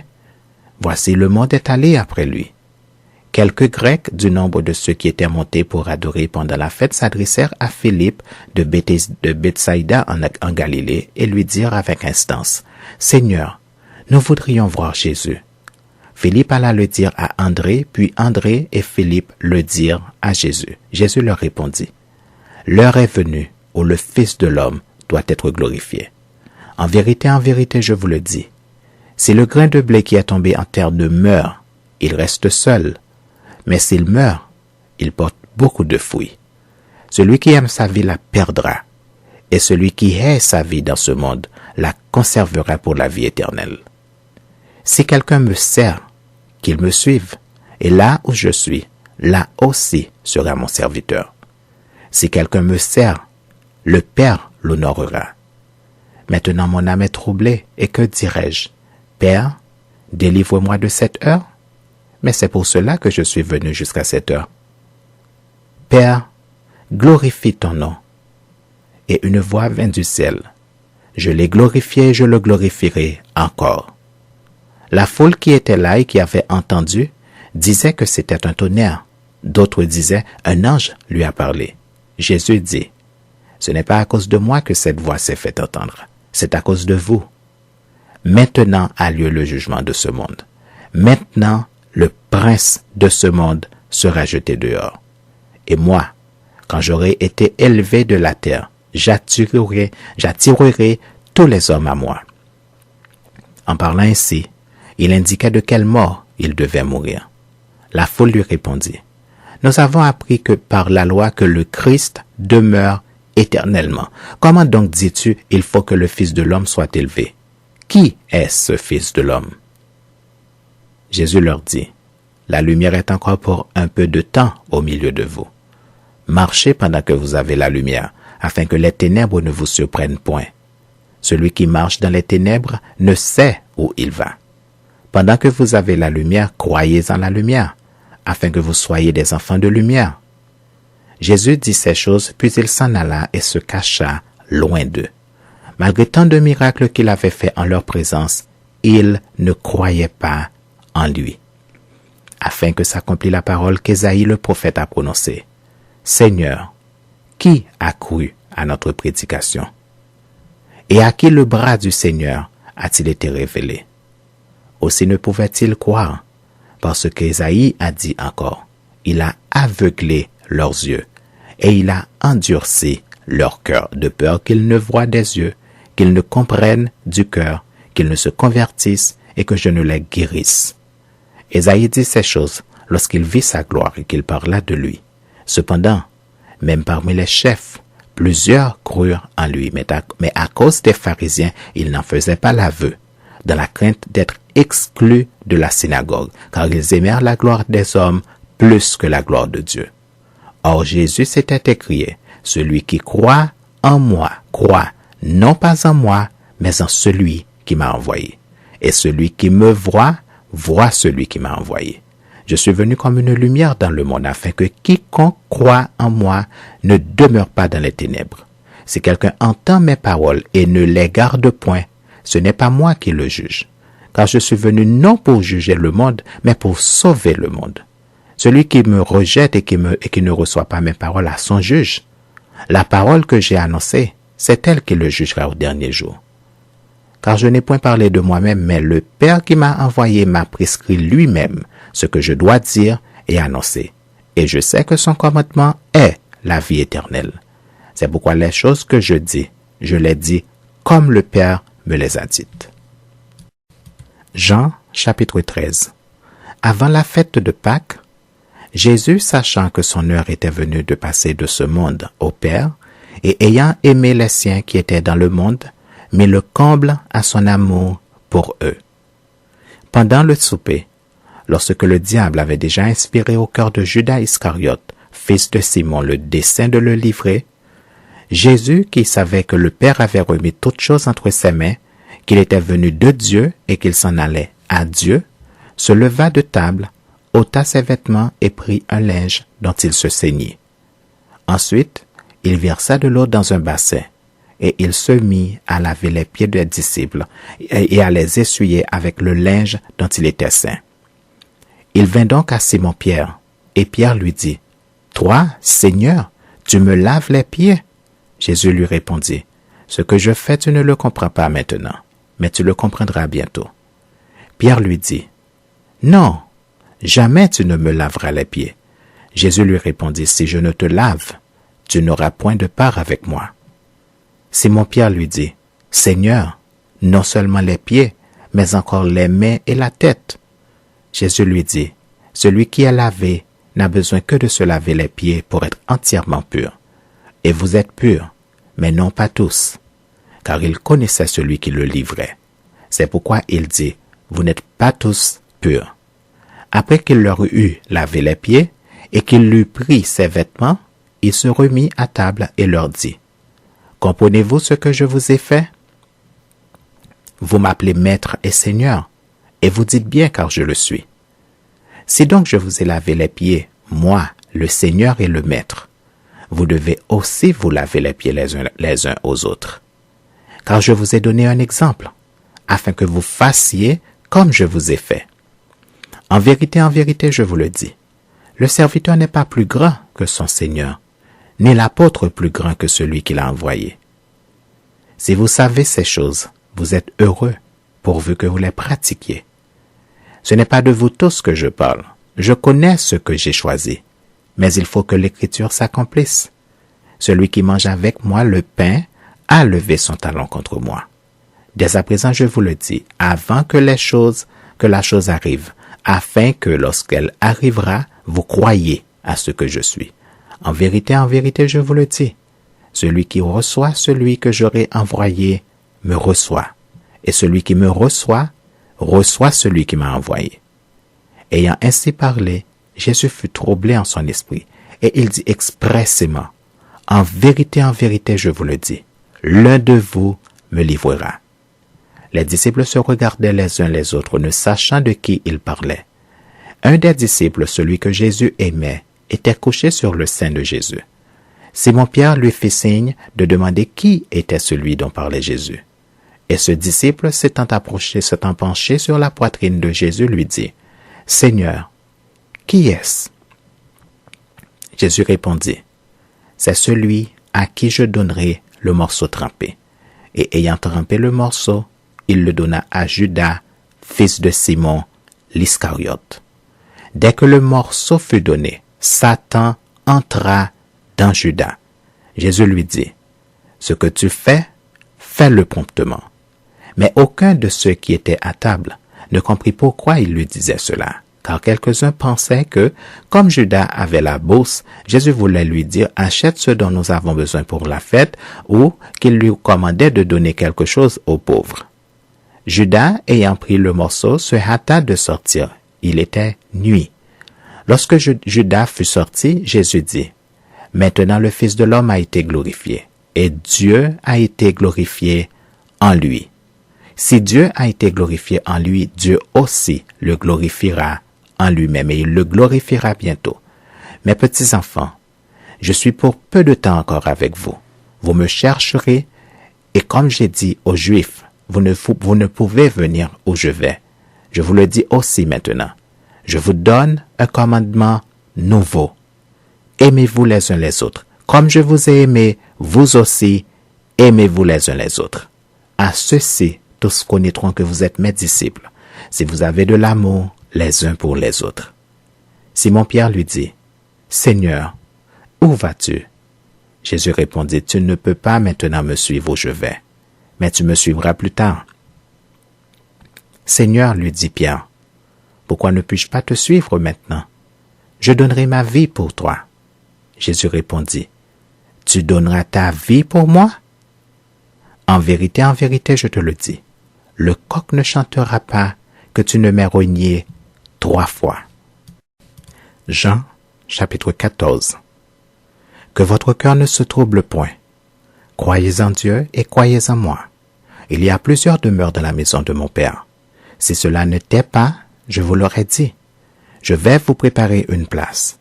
Et lorsque je m'en serai allé, et que je vous aurai préparé une place, je reviendrai et je vous prendrai avec moi, afin que là où je suis, vous y soyez aussi. Vous savez où je vais et vous en savez le chemin. Thomas lui dit, « Seigneur, nous ne savons où tu vas, comment pouvons-nous en savoir le chemin? » Jésus lui dit, « Je suis le chemin, la vérité et la vie. Nul ne vient au Père que par moi. Si vous me connaissez, vous connaîtriez aussi mon Père. Et dès maintenant, vous le connaissez et vous l'avez vu. » Philippe lui dit, « Seigneur, montre-nous le Père et cela nous suffit. » Jésus lui dit, « Il y a si longtemps que je suis avec vous et tu ne m'as pas connu, Philippe? Celui qui m'a vu a vu le Père. Comment dis-tu, montre-nous le Père? Ne crois-tu pas que je suis dans le Père et que le Père est en moi? Les paroles que je vous dis, je ne les dis pas de moi-même.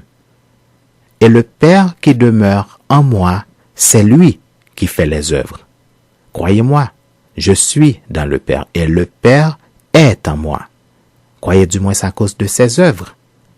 En vérité, je vous le dis, celui qui croit en moi fera aussi les œuvres que je fais, et il en fera de plus grandes, parce que je m'en vais au Père.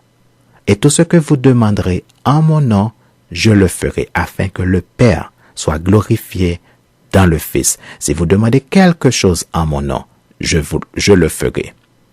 Si vous m'aimez, gardez mes commandements, et moi, je prierai le Père, et il vous donnera un autre consolateur, afin qu'il demeure éternellement avec vous. L'Esprit de vérité, que le monde ne peut recevoir parce qu'il ne le voit point et ne le connaît point.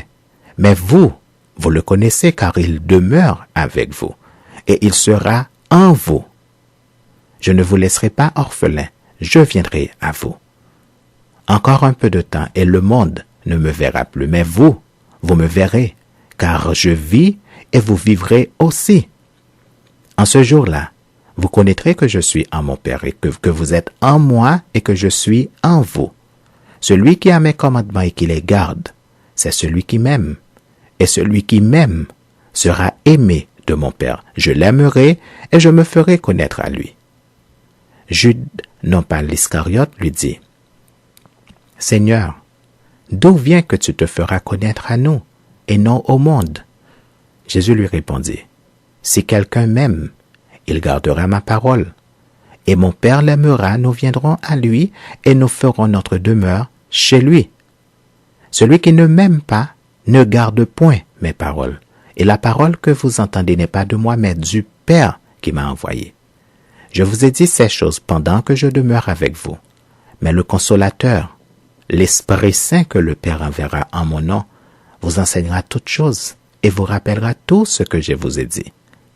Je vous laisse la paix. Je vous donne ma paix. Je ne vous donne pas comme le monde donne. Que votre cœur ne se trouble point et ne s'alarme point. Vous avez entendu que je vous ai dit, je m'en vais et je reviens vers vous. Si vous m'aimez, vous vous réjouirez de ce que je vais au Père, car le Père est plus grand que moi. Et maintenant, je vous ai dit ces choses avant qu'elles arrivent, afin que, lorsqu'elles arriveront, vous croyiez. Je ne parlerai plus guère avec vous, car le prince du monde vient. Il n'a rien en moi, mais afin que le monde sache que j'aime le Père et que j'agis selon l'ordre que le Père m'a donné, levez-vous, partons d'ici. Jean, chapitre 15. Je suis le vrai sceptre, et mon Père est le vigneron. Tout sarment qui est en moi et qui ne porte pas de fruit, il le retranche. Et tout sarment qui porte du fruit, il l'émonde afin qu'il porte encore plus de fruits. Déjà vous êtes purs, à cause de la parole que je vous ai annoncée. Demeurez en moi et je demeurerai en vous. Comme le sarment ne peut de lui-même porter du fruit, s'il ne demeure attaché au sceptre, ainsi vous ne le pouvez non plus, si vous ne demeurez en moi. Je suis le sceptre, vous êtes les sarments. Celui qui demeure en moi et en qui je demeure porte beaucoup de fruits, car sans moi vous ne pouvez rien faire. Si quelqu'un ne demeure pas en moi, il est jeté dehors comme le sarment, et il sèche. Puis on ramasse les sarments, on les jette au feu et ils brûlent. Si vous demeurez en moi et que mes paroles demeurent en vous, demandez ce que vous voudrez et cela vous sera accordé. Si vous portez beaucoup de fruits, c'est ainsi que mon Père sera glorifié et que vous serez mes disciples. Comme le Père m'a aimé, je vous ai aussi aimé. Demeurez dans mon amour. Si vous gardez mes commandements, vous demeurerez dans mon amour, de même que j'ai gardé les commandements de mon Père et que je demeure dans son amour. Je vous ai dit ces choses afin que ma joie soit en vous et que votre joie soit parfaite. C'est ici mon commandement. Aimez-vous les uns les autres comme je vous ai aimé. Il n'y a pas de plus grand amour que de donner sa vie pour ses amis. Vous êtes mes amis si vous faites ce que je vous commande. Je ne vous appelle plus serviteur parce que le serviteur ne sait pas ce que fait son maître. Mais je vous ai appelé ami parce que je vous ai fait connaître tout ce que j'ai appris de mon Père. Ce n'est pas vous qui m'avez choisi, mais moi, je vous ai choisi. Et je vous ai établi afin que vous alliez et que vous portiez du fruit et que votre fruit demeure afin que ce que vous demanderez au Père en mon nom, il vous le donne. Ce que je vous commande, c'est de vous aimer les uns les autres. Si le monde vous hait, sachez qu'il m'a haï avant vous. Si vous étiez du monde, le monde aimerait ce qui est à lui. Mais parce que vous n'êtes pas du monde et que je vous ai choisi du milieu du monde, à cause de cela, le monde vous hait. Souvenez-vous de la parole que je vous ai dite. Le serviteur n'est pas plus grand que son maître. S'ils m'ont persécuté, ils vous persécuteront aussi. S'ils ont gardé ma parole, ils garderont aussi la vôtre. Mais ils vous feront toutes ces choses à cause de mon nom, parce qu'ils ne connaissent pas celui qui m'a envoyé. Si je n'étais pas venu, et que je ne leur eusse point parlé, ils n'auraient pas de péché. Mais maintenant ils n'ont aucune excuse de leur péché. Celui qui me hait aussi mon Père. Si je n'avais pas fait parmi eux des œuvres que nul autre n'a faites, ils n'auraient pas de péché. Mais maintenant ils les ont vus et ils ont haï et moi et mon Père. Mais cela est arrivé afin que s'accomplisse la parole qui est écrite dans leur loi. Ils m'ont haï sans cause. Quand sera venu le consolateur que je vous enverrai de la part du Père, l'Esprit de vérité qui vient du Père, il rendra témoignage de moi. Et vous aussi, vous rendrez témoignage, parce que vous êtes avec moi dès le commencement. Jean, chapitre 16. Je vous ai dit ces choses, afin qu'elles ne soient pas pour vous une occasion de chute. Ils vous excluront des synagogues. Et même l'heure vient où quiconque vous fera mourir croira rendre un culte à Dieu. Et ils agiront ainsi parce qu'ils n'ont connu ni le Père, ni moi. Je vous ai dit ces choses afin que, lorsque l'heure sera venue, vous vous souveniez que je vous les ai dites. Ne vous en ai-je pas parlé dès le commencement, parce que j'étais avec vous? Maintenant je m'en vais vers celui qui m'a envoyé, et aucun de vous ne me demande « Où vas-tu » Mais, parce que je vous ai dit ces choses, la tristesse a rempli votre cœur. Cependant je vous dis la vérité, il vous est avantageux que je m'en aille, Car si je ne m'en vais pas, le consolateur ne viendra pas vers vous.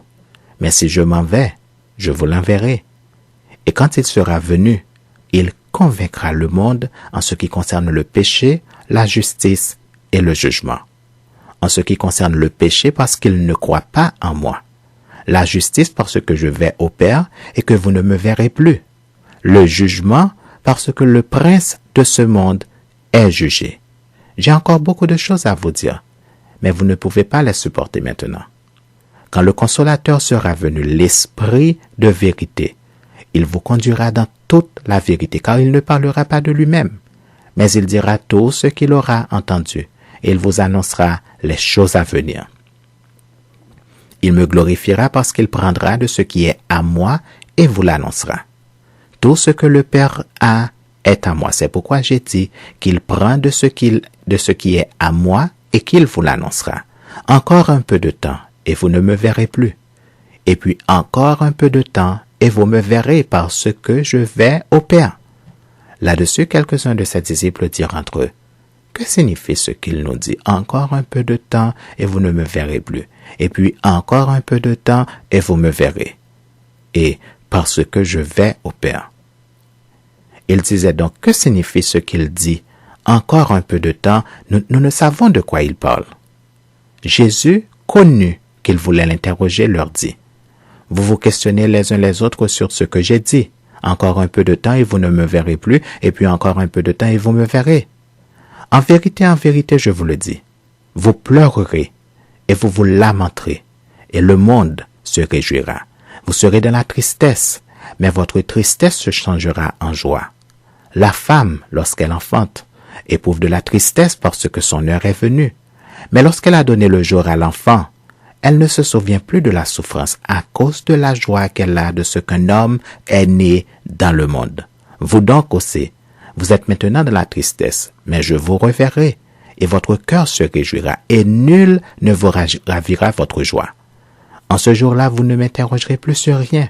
En vérité, je vous le dis, ce que vous demanderez au Père, il vous le donnera en mon nom. Jusqu'à présent, vous n'avez rien demandé en mon nom. Demandez, et vous recevrez, afin que votre joie soit parfaite. Je vous ai dit ces choses en parabole. L'heure vient où je ne vous parlerai plus en parabole, mais où je vous parlerai ouvertement du Père. En ce jour, vous demanderez en mon nom, et je ne vous dis pas que je prierai le Père pour vous, car le Père lui-même vous aime, parce que vous m'avez aimé et que vous avez cru que je suis sorti de Dieu. Je suis sorti du Père, et je suis venu dans le monde. Maintenant je quitte le monde et je vais au Père. Ses disciples lui dirent, voici maintenant tu parles ouvertement et tu n'emploies aucune parabole. Maintenant nous savons que tu sais toutes choses et que tu n'as pas besoin que personne t'interroge. C'est pourquoi nous croyons que tu es sorti de Dieu. Jésus leur répondit, vous croyez maintenant? Voici l'heure vient, et elle est déjà venue, où vous serez dispersés chacun de son côté, et où vous me laisserez seul. Mais je ne suis pas seul, car le Père est avec moi. Je vous ai dit ces choses, afin que vous ayez la paix en moi. Vous aurez des tribulations dans le monde, mais prenez courage, j'ai vaincu le monde. Jean, chapitre 17. Après avoir ainsi parlé, Jésus leva les yeux au ciel et dit, Père, l'heure est venue. Glorifie ton Fils afin que ton Fils te glorifie, selon que tu lui as donné pouvoir sur toute chair afin qu'il accorde la vie éternelle à tous ceux que tu lui as donnés. Or, la vie éternelle, c'est qu'ils te connaissent, toi, le seul vrai Dieu, et celui que tu as envoyé, Jésus-Christ. Je t'ai glorifié sur la terre, j'ai achevé l'œuvre que tu m'as donnée à faire. Et maintenant, toi, Père, glorifie-moi auprès de toi-même de la gloire que j'avais auprès de toi avant que le monde fût. J'ai fait connaître ton nom aux hommes que tu m'as donnés du milieu du monde. Ils étaient à toi et tu me les as donnés, et ils ont gardé ta parole. Maintenant, ils ont connu que tout ce que tu m'as donné vient de toi. Car je leur ai donné les paroles que tu m'as données, et ils les ont reçues, et ils ont vraiment connu que je suis sorti de toi, et ils ont cru que tu m'as envoyé. C'est pour eux que je prie. Je ne prie pas pour le monde, mais pour ceux que tu m'as donnés, parce qu'ils sont à toi. Et tout ce qui est à moi est à toi, et ce qui est à toi est à moi, et je suis glorifié en eux. Je ne suis plus dans le monde, et ils sont dans le monde, et je vais à toi. Père Saint, garde en ton nom ceux que tu m'as donnés, afin qu'ils soient un comme nous. Lorsque j'étais avec eux dans le monde, je les gardais en ton nom. J'ai gardé ceux que tu m'as donnés, et aucun d'eux ne s'est perdu, sinon le fils de perdition, afin que l'écriture fût accomplie. Et maintenant je vais à toi, et je dis ces choses dans le monde, afin qu'ils aient en eux ma joie parfaite. Je leur ai donné ta parole, et le monde les a haïs, parce qu'ils ne sont pas du monde, comme moi je ne suis pas du monde. Je ne te prie pas de les ôter du monde, mais de les préserver du mal. Ils ne sont pas du monde, comme moi je ne suis pas du monde. Sanctifie-les par ta vérité. Ta parole est la vérité. Comme tu m'as envoyé dans le monde, je les ai aussi envoyés dans le monde. Et je me sanctifie moi-même pour eux, afin qu'eux aussi soient sanctifiés par la vérité. Ce n'est pas pour eux-mêmes seulement que je prie, mais encore pour ceux qui croiront en moi par leur parole, afin que tous soient un. Comme toi, Père, tu es en moi, et comme je suis en toi, afin qu'eux aussi soient un en nous, pour que le monde croie que tu m'as envoyé. Je leur ai donné la gloire que tu m'as donnée, afin qu'ils soient un comme nous sommes un. Moi en eux, et toi en moi, afin qu'ils soient parfaitement un, et que le monde connaisse que tu m'as envoyé, que tu les as aimés comme tu m'as aimé. Père, je veux que là où je suis, ceux que tu m'as donnés soient aussi avec moi, afin qu'ils voient ma gloire, la gloire que tu m'as donnée parce que tu m'as aimé avant la fondation du monde. Père juste, le monde ne t'a point connu, mais moi, je t'ai connu, et ceux-ci ont connu que tu as envoyé. Je leur ai fait connaître ton nom, et je le leur ferai connaître, afin que l'amour dont tu m'as aimé soit en eux, et que je sois en eux.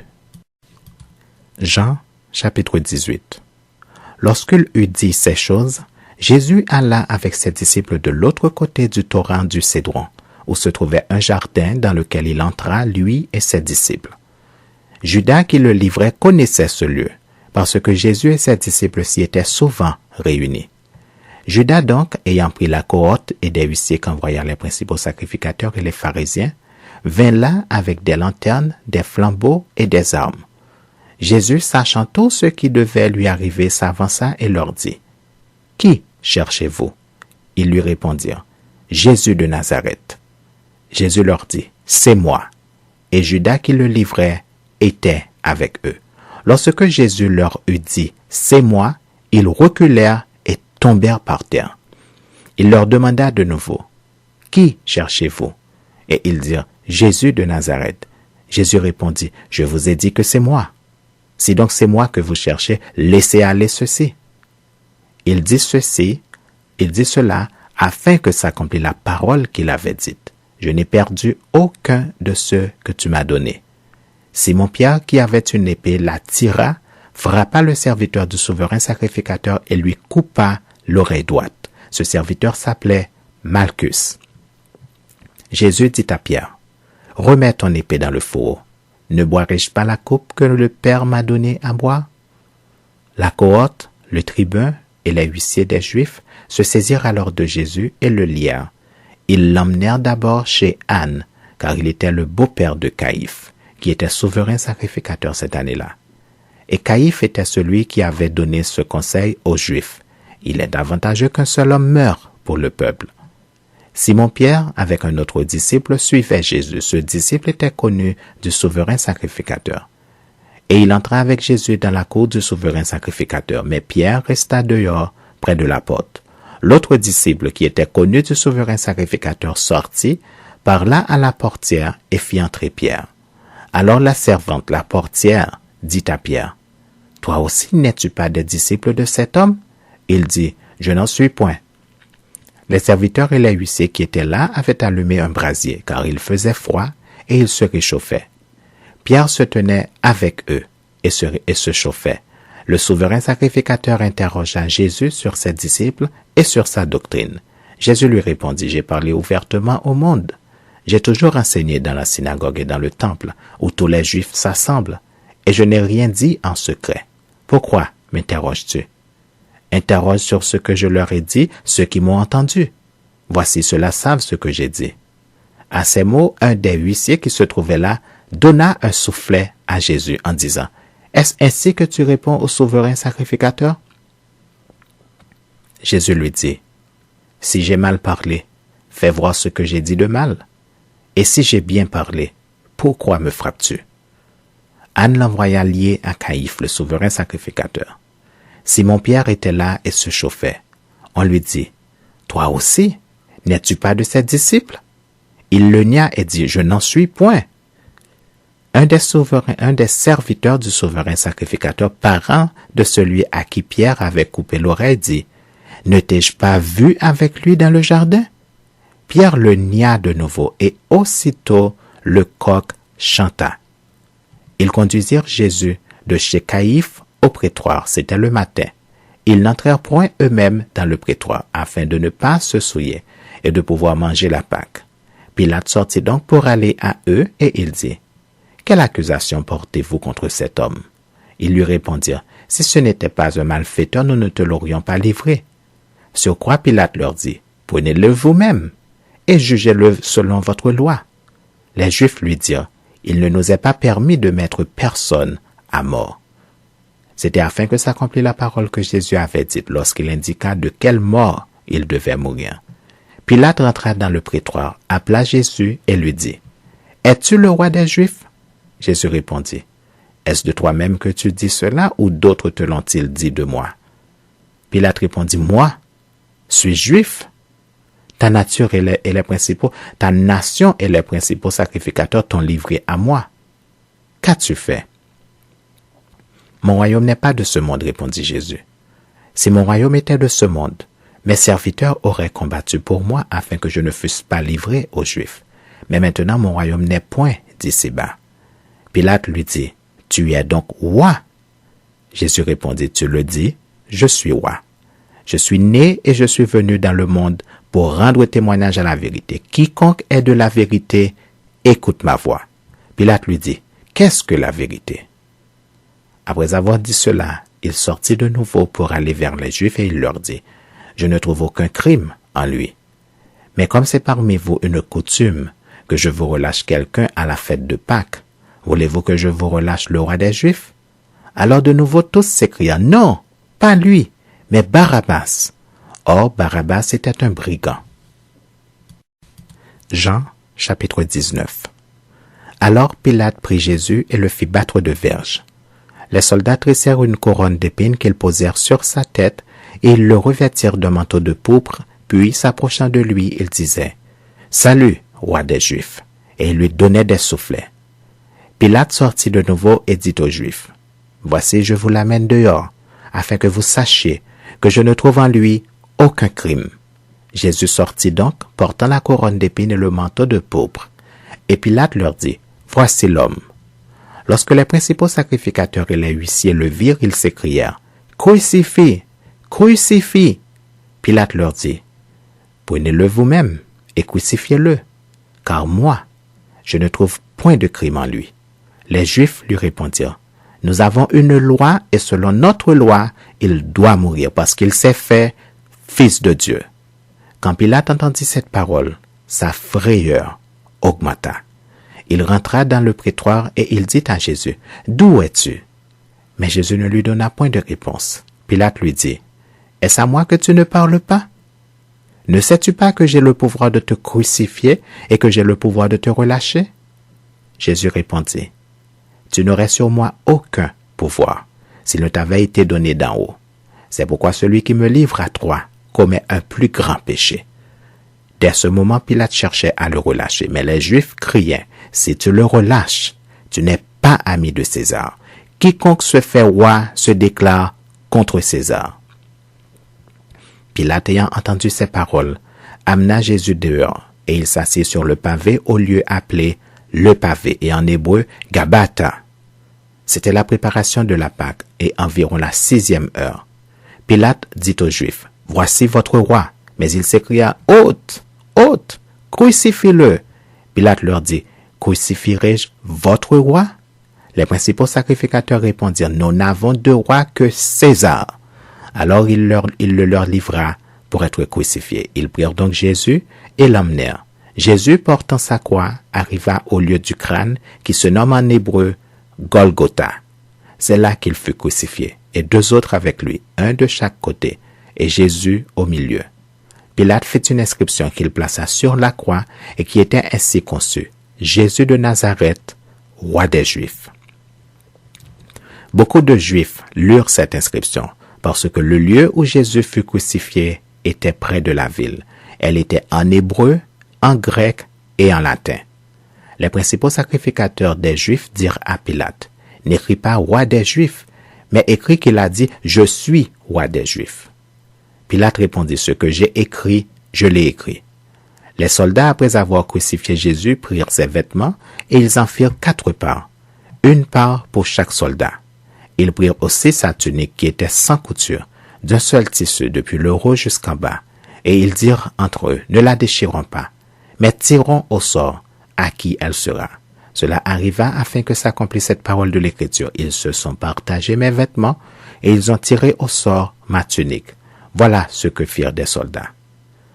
Près de la croix de Jésus se tenaient sa mère et la sœur de sa mère, Marie, femme de Clopas, et Marie de Magdala. Jésus, voyant sa mère et auprès d'elle le disciple qu'il aimait, dit à sa mère, « Femme, voilà ton fils. » Puis il dit au disciple, « Voilà ta mère. » Et dès ce moment, le disciple l'a pris chez lui. Après cela, Jésus, qui savait que tout était déjà consommé, dit, afin que l'écriture fût accomplie, « J'ai soif. » Il y avait là un vase plein de vinaigre. Les soldats en remplirent une éponge et l'ayant fixée à une branche d'hysope, ils l'approchèrent de sa bouche. Quand Jésus eut pris le vinaigre, il dit, « Tout est accompli. » Et baissant la tête, il rendit l'esprit. Dans la crainte que les corps ne restassent sur la croix pendant le sabbat, car c'était la préparation, et ce jour de sabbat était un grand jour, les Juifs demandèrent à Pilate qu'on rompît les jambes aux crucifiés et qu'on les enlevât. Les soldats vinrent donc et ils rompirent les jambes au premier, puis à l'autre qui avait été crucifié avec lui. S'étant approchés de Jésus, et le voyant déjà mort, ils ne lui rompirent pas les jambes. Mais un des soldats lui perça le côté avec une lance, et aussitôt il sortit du sang et de l'eau. Celui qui l'a vu en a rendu témoignage, et son témoignage est vrai, et il sait qu'il dit vrai, afin que vous croyiez aussi. Ces choses sont arrivées, afin que l'écriture fût accomplie. Aucun de ces os ne sera brisé.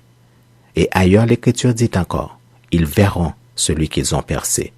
Après cela, Joseph d'Arimathée, qui était disciple de Jésus, mais en secret, par crainte des Juifs, demanda à Pilate la permission de prendre le corps de Jésus. Et Pilate le permit. Il vint donc et prit le corps de Jésus. Nicodème, qui auparavant était allé de nuit vers Jésus, vint aussi, apportant un mélange d'environ 100 livres de myrrhe et d'aloès. Ils prirent donc le corps de Jésus et l'enveloppèrent de bandes avec les aromates, comme c'est la coutume d'ensevelir chez les Juifs. Or, il y avait un jardin dans le lieu où Jésus avait été crucifié, et dans le jardin un sépulcre neuf où personne encore n'avait été mis. Ce fut là qu'ils déposèrent Jésus à cause de la préparation des Juifs, parce que le sépulcre était proche. Jean chapitre 20. Le premier jour de la semaine, Marie de Magdala se rendit au sépulcre dès le matin, comme il faisait encore obscur, et elle vit que la pierre était ôtée du sépulcre. Elle courut vers Simon-Pierre et vers l'autre disciple que Jésus aimait et leur dit, « Ils ont enlevé du sépulcre le Seigneur, et nous le savons où ils l'ont mis. » Pierre et l'autre disciple sortirent et allèrent au sépulcre. Ils couraient tous deux ensemble, mais l'autre disciple courut plus vite que Pierre et arriva le premier au sépulcre. S'étant baissé, il vit les bandes qui étaient à terre. Cependant, il n'entra pas. Simon-Pierre qui le suivait arriva et entra dans le sépulcre. Il vit les bandes qui étaient à terre et le linge qu'on avait mis sur la tête de Jésus, non pas avec les bandes, mais plié dans un lieu à part. Alors l'autre disciple qui était arrivé le premier au sépulcre entra aussi et il vit et il crut. Car il ne comprenait pas encore que selon l'Écriture, Jésus devait ressusciter des morts. Et les disciples s'en retournèrent chez eux. Cependant Marie se tenait dehors près du sépulcre et pleurait. Comme elle pleurait, elle se baissa pour regarder dans le sépulcre. Et elle vit 2 anges, vêtus de blanc, assis à la place où avait été couché le corps de Jésus, l'un à la tête, l'autre aux pieds. Ils lui dirent, « Femme, pourquoi pleures-tu » Elle leur répondit, « Parce qu'ils ont enlevé mon Seigneur, et je ne sais où ils l'ont mis. » En disant cela, elle se retourna et elle vit Jésus debout, mais elle ne savait pas que c'était Jésus. Jésus lui dit, « Femme, pourquoi pleures-tu? Qui cherches-tu? » Elle, pensant que c'était le jardinier, lui dit, « Seigneur, si c'est toi qui l'as emporté, dis-moi où tu l'as mis et je le prendrai. » Jésus lui dit, « Marie. » Elle se retourna et lui dit en hébreu, « Rabouni, c'est-à-dire Maître. » Jésus lui dit, « Ne me touche pas, car je ne suis pas encore monté vers mon Père. Mais va trouver mes frères et dis-leur que je monte vers mon Père et votre Père, vers mon Dieu et votre Dieu. » Marie de Magdala alla annoncer aux disciples qu'elle avait vu le Seigneur et qu'il lui avait dit ces choses. Le soir de ce jour, qui était le premier de la semaine, les portes du lieu où se trouvaient les disciples étaient fermées à cause de la crainte qu'ils avaient des Juifs. Jésus vint, se présenta au milieu d'eux et leur dit, « La paix soit avec vous. » Et quand il lui dit cela, il leur montra ses mains et son côté. Les disciples furent dans la joie en voyant le Seigneur. Jésus leur dit de nouveau, « La paix soit avec vous. Comme le Père m'a envoyé, moi aussi je vous envoie. » Après ces paroles, il souffla sur eux et leur dit, « Recevez le Saint-Esprit.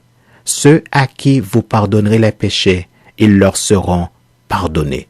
Et ceux à qui vous les retiendrez, ils leur seront retenus. » Thomas, appelé Didyme, l'un des 12, n'était pas avec eux lorsque Jésus vint. Les autres disciples lui dirent aussi, « Nous avons vu le Seigneur. » Mais il leur dit, « Si je ne vois pas dans ses mains la marque des clous, et si je ne mets mon doigt dans la marque des clous, si je ne mets ma main dans son côté, je ne croirai point. » 8 jours après, les disciples de Jésus étaient de nouveau dans la maison, et Thomas se trouvait avec eux. Jésus vint, les portes étant fermées, se présenta au milieu d'eux et dit, « La paix soit avec vous. » Puis il dit à Thomas, « Avance ici ton doigt, et regarde mes mains. Avance aussi ta main, et mets-la dans mon côté, et ne sois pas incrédule, mais crois. » Thomas lui dit, « Mon Seigneur et mon Dieu. » Jésus lui dit, « Parce que tu m'as vu, tu as cru. Heureux ceux qui n'ont pas vu et qui ont cru. » Jésus a fait encore en présence de ses disciples beaucoup de miracles qui ne sont pas écrits dans ce livre.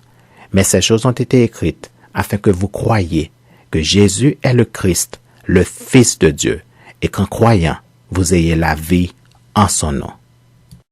Jean, chapitre 21. Après cela, Jésus se montra encore aux disciples sur les bords de la mer de Tibériade. Et voici de quelle manière il se montra. Simon-Pierre, Thomas appelé Didyme, Nathanaël de Cana en Galilée, les fils de Zébédée et 2 autres disciples de Jésus étaient ensemble. Simon-Pierre leur dit, « Je vais pêcher. » Ils lui dirent, « Nous allons aussi avec toi. » Ils sortirent et montèrent dans une barque, et cette nuit-là, ils ne prirent rien. Le matin étant venu, Jésus se trouva sur le rivage. Mais les disciples ne savaient pas que c'était Jésus. Jésus leur dit, « Enfants, n'avez-vous rien à manger? » Ils lui répondirent, « Non. » Il leur dit, « Jetez le filet du côté droit de la barque et vous trouverez. » Ils le jetèrent donc et ils ne pouvaient plus le retirer à cause de la grande quantité de poissons.